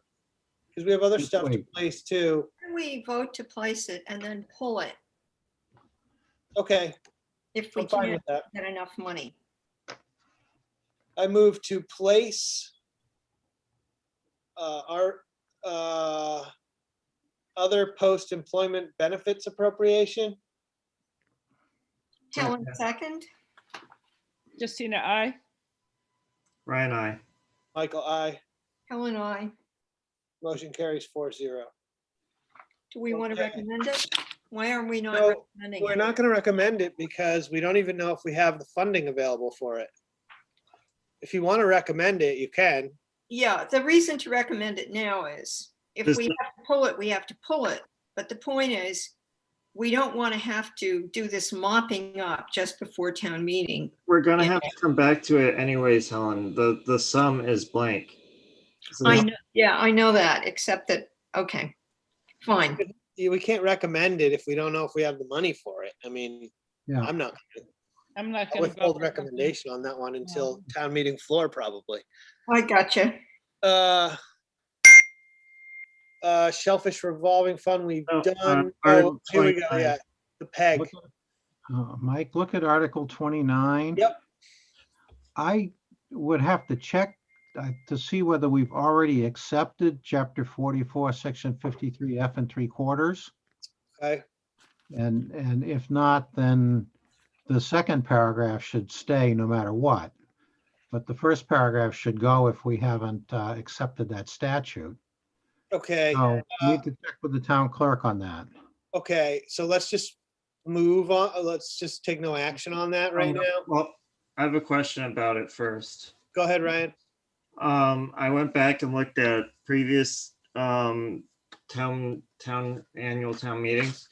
And it seems like traditionally it's gone into the LCC ATV fund, Lower Cape Community Access TV fund, rather than PEG access and cable related fund. I don't know which one is actually correct. Well, not only that, it also says Cable Franchise Fee Special Revenue Fund. So this whole thing needs to be checked out. Okay. So let's just take no action on this until it's looked into. I don't want to do it twice. Yep. And it has to go to the Cable Advisory Committee for a recommendation. Yeah. I mean, yeah. They're not going to say no to money. Shellfish revolving fund, we've done. Did I miss anything? No. Nope. Okay, property sale tax transfer. Just had a whole meeting about that. Yeah, you guys. You're still up in the We'll air. have another meeting about that. Dispossession of town-owned property articles, the dispossession of town-owned land. This one, we already voted to place, but not recommend, but we were supposed to take the name of the, it says it abuts their land. Okay. Yeah. But they're no longer in the dispossession. And I just want to make everyone aware that this article only gives the authority to the select board to consider a disposition, not a vote to actually dispossess the land. Helen's got her hand up. Go ahead, Helen. Yeah, so we need to take their name out of the summary too. And here's a question. This article is somewhat mysterious. Unless you put in the summary, in my opinion, the town has received, in other words, that we acknowledge that there is a buyer who has come forward. In other words, who has offered to buy the property, which is why this is on here. Mm-hmm. Harry, what do you think of that in the summary? I I mean, in terms of transparency, I think it's fair to say that the Clemens Nowak have requested the opportunity to purchase this property. But to use their name, shouldn't we not use their name there, that an abutter has offered to purchase the property? Well, I don't think there's anything wrong with that. I mean, it's already been before several boards and commissions with the name attached to it. Okay, You look at the assessor's map, there's only one abutter that's a possible candidate. I think this may be solved by stating something in the summary that the appropriate processes for disposition of town-owned land will be followed, and it's not a direct, because we can't directly sell it without going through the processes where we take bids, and I don't know, but there's a process, like they can't just make an offer and buy it from the town without going through the No, process. you're not required to sell it unless you agree that the price is one that's in the best interest of the town. And do we have to allow other bids on that? I think you probably do. Yes, I believe so. Yep. So that's what I'm saying is, like, we can leave that it abuts their property, but we should probably be letting people know in the summary that it would be going to a bidding process as required in disposition of town-owned land, should the select board determine that it's in the best interest of the town to do so. yeah. By the way, it abuts other people too, Harry. So, other people, in other words, if we put their name in there, Okay. it abuts other people too. So I think we should not put their name in there because of that. Well, And- we voted to place it, but not to recommend it, and I still have reservations about recommending it. We don't know. But- We don't know how much we might get. That's a whole other set of decisions. Well, I would We did hear from another neighbor too. I think there's a lot.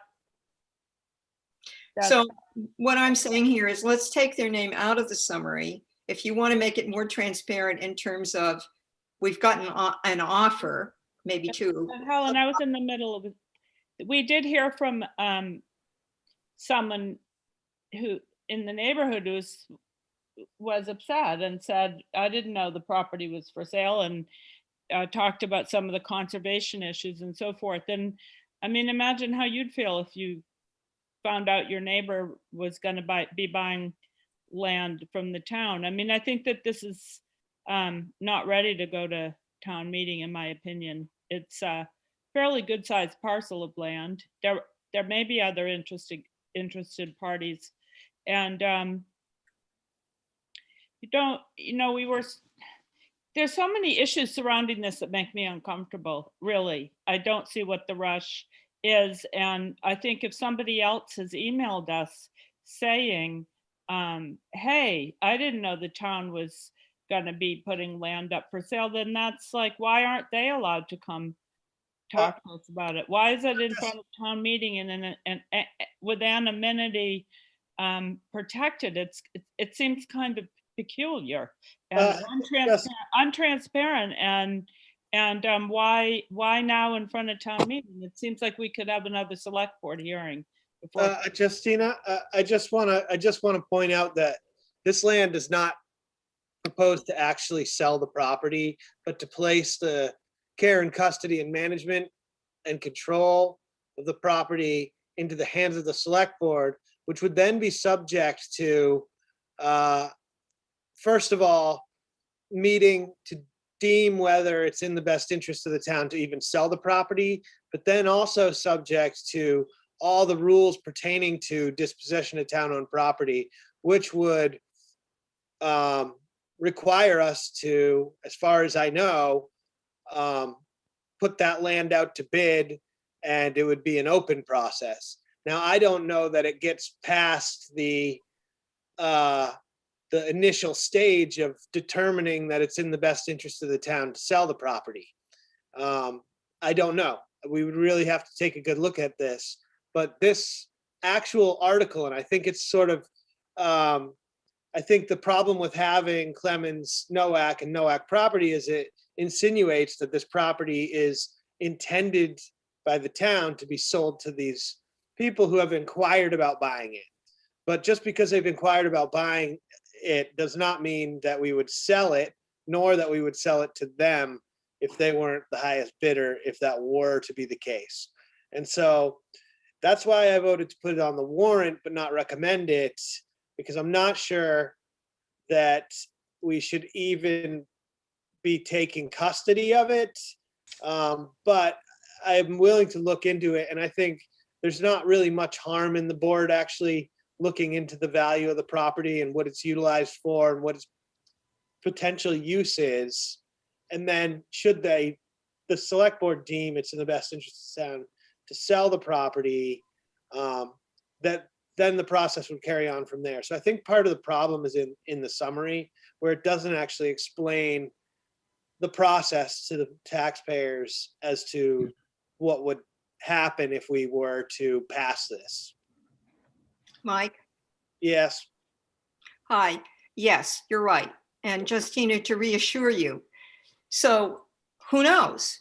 3 abutters, not these people that have come forward most recently, could decide to buy it together and have it be open space, in which case we get no taxes. On the other hand, it's town-owned property that if somebody bought it, it's landlocked. So that's a problem. They couldn't do too much with it. It's in a subdivision also. We would get tax money from it, and we'd also get a chunk of money for the purchase. But we don't know if we want to do that or not. This simply lets the possibility of that occur. And I think it would be a very good idea in terms of revenue. And yes, Mike, we might decide we don't want to sell it at all, although it's doing nothing for us right now. Thank you. It's got, according to the abutter, it's got a, if I recall correct, memory serves me right, a vernal pool. It's 2 acres of undeveloped land with we have undeveloped land has a value in a town that's being built up. So just because it doesn't have a value to a human being with a house doesn't mean it doesn't have value to the creatures living on it. I agree. Point of order here, that I don't think we should be getting into the weeds on whether we think it's in the best interest of the town. That's what the article presents. So if it passes at town meeting, then we can have those discussions. Until then, it's a pretty useless discussion to have because we don't have the care and custody of it. So I'm in favor of it being on the warrant. I don't really feel comfortable recommending it right now. It's on the warrant right now, but I think we need to do something about the summary so that people understand exactly what's being voted on. That's all. Can we, Harry, to you? I'd like to, may I just say, Mike, we need to put the, disposition of town land. We need to put the parcel and the identifying thing in this article's title, please. Okay, that can go in the title. That's not material.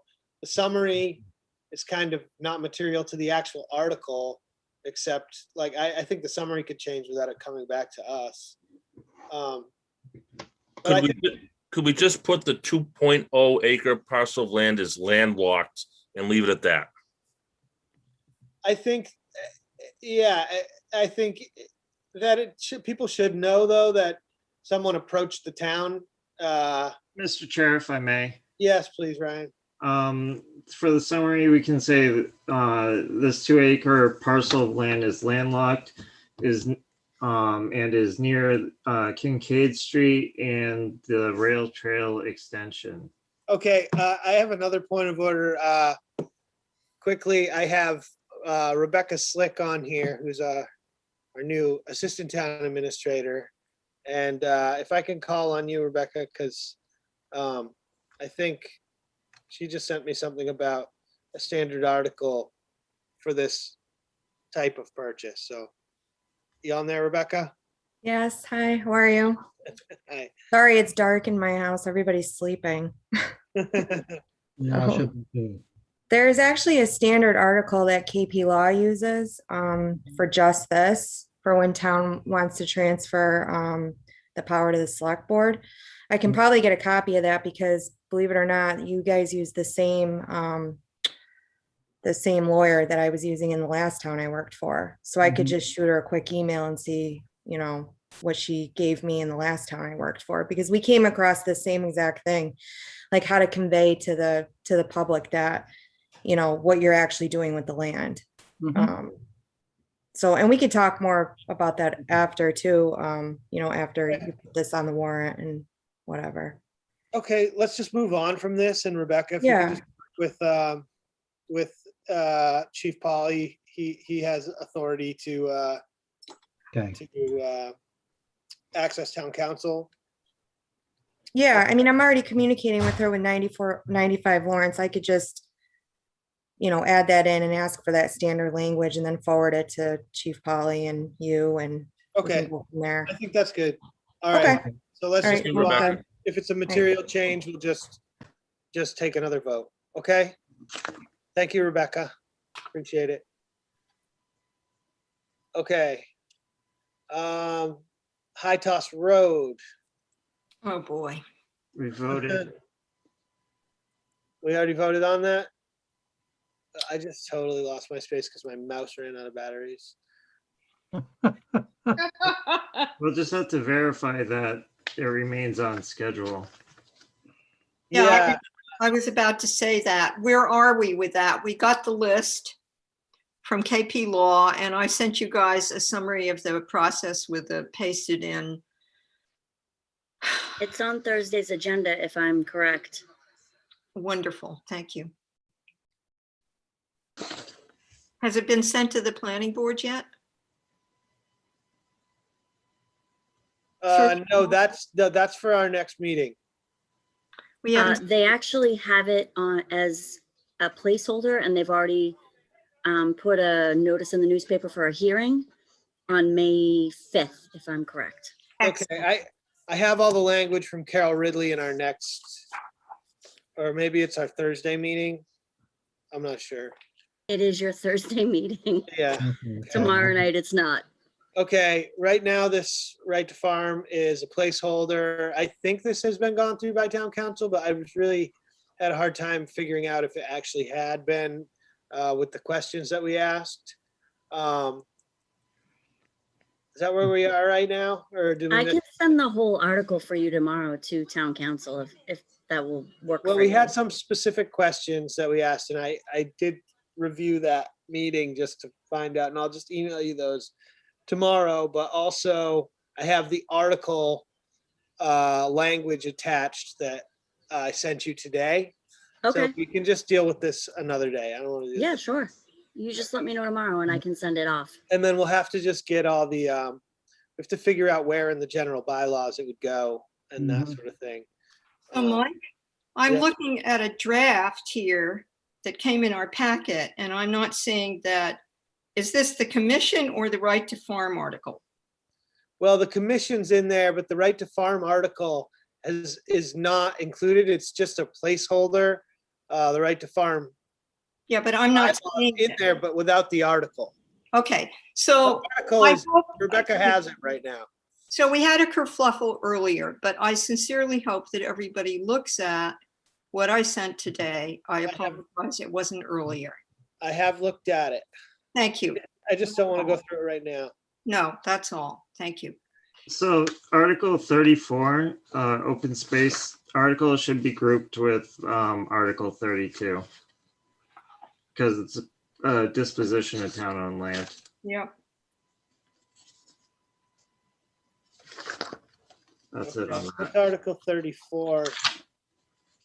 34 is the one that we just spent half an hour debating. Okay. 32 is. Yep. Or 34 is open space. Yep. Oh, the open space ones. Okay. Yep. All right. We're at 9:45 right now. We have 2 more meetings this week. I'd like to get through the rest of this agenda and do our select board reports, topics for future agenda. Maybe Chief Polly has something to say, or Acting Town Administrator Polly has something to say. And do the minutes and adjourn. You guys all right with that? It's fine with me. I got 2 pages of notes here. Okay, thank you, Harry. Yep. Okay, so moving on to select board reports. Does anybody have any reports? No, just that I did tons of work. Okay, thank you, Helen. Town administrators report. Chief Polly, you got anything to report? Only been here for about 3 hours in the position, so not right now. Thank you. Maybe something to report about the length of our meetings. All right, moving on. Topics for future discussion. I don't even want to deal with that right now. We have a whole big fat list of them. Yeah, And hold on. Helen's got some. Yeah, this is important. All right. So we got a very good memorandum from the Shellfish Constable and the Harbor Master. And there is a request for a planning meeting about the use of the whole harbor, and specifically the use of the harbor in relation to something that's never happened in Wellfleet, which is suddenly a whole new area that the town owns. So that's already, Helen, that's already a topic for future. Hold on, I know. Order. Hold on, geez, Justina, I would be done if I hadn't been interrupted twice. The point is, it's time sensitive. And if we all read that memorandum, which, overlaps into correspondence, it was excellent and very carefully thought out. So I'm underlining that. Thank you. Okay, I take issue with it being time sensitive, considering the management of that area and the whole harbor has already been determined and been in practice since the 70s and early 80s. That's your opinion. We need to discuss it. That may be exactly where change of everybody feels management we is what are. you're Let's requesting. future discussion. Okay, a change of management of the harbor is what you're discussing. No, Yes. no, Okay, forget it. Moving on. thank you. Correspondence and vacancy reports. Conservation Commission needs 2 members badly, Okay, that's good to know. and another person on the Board of Health. Urgent. Okay, Board of Health urgent. So recruiting, I guess. Minutes.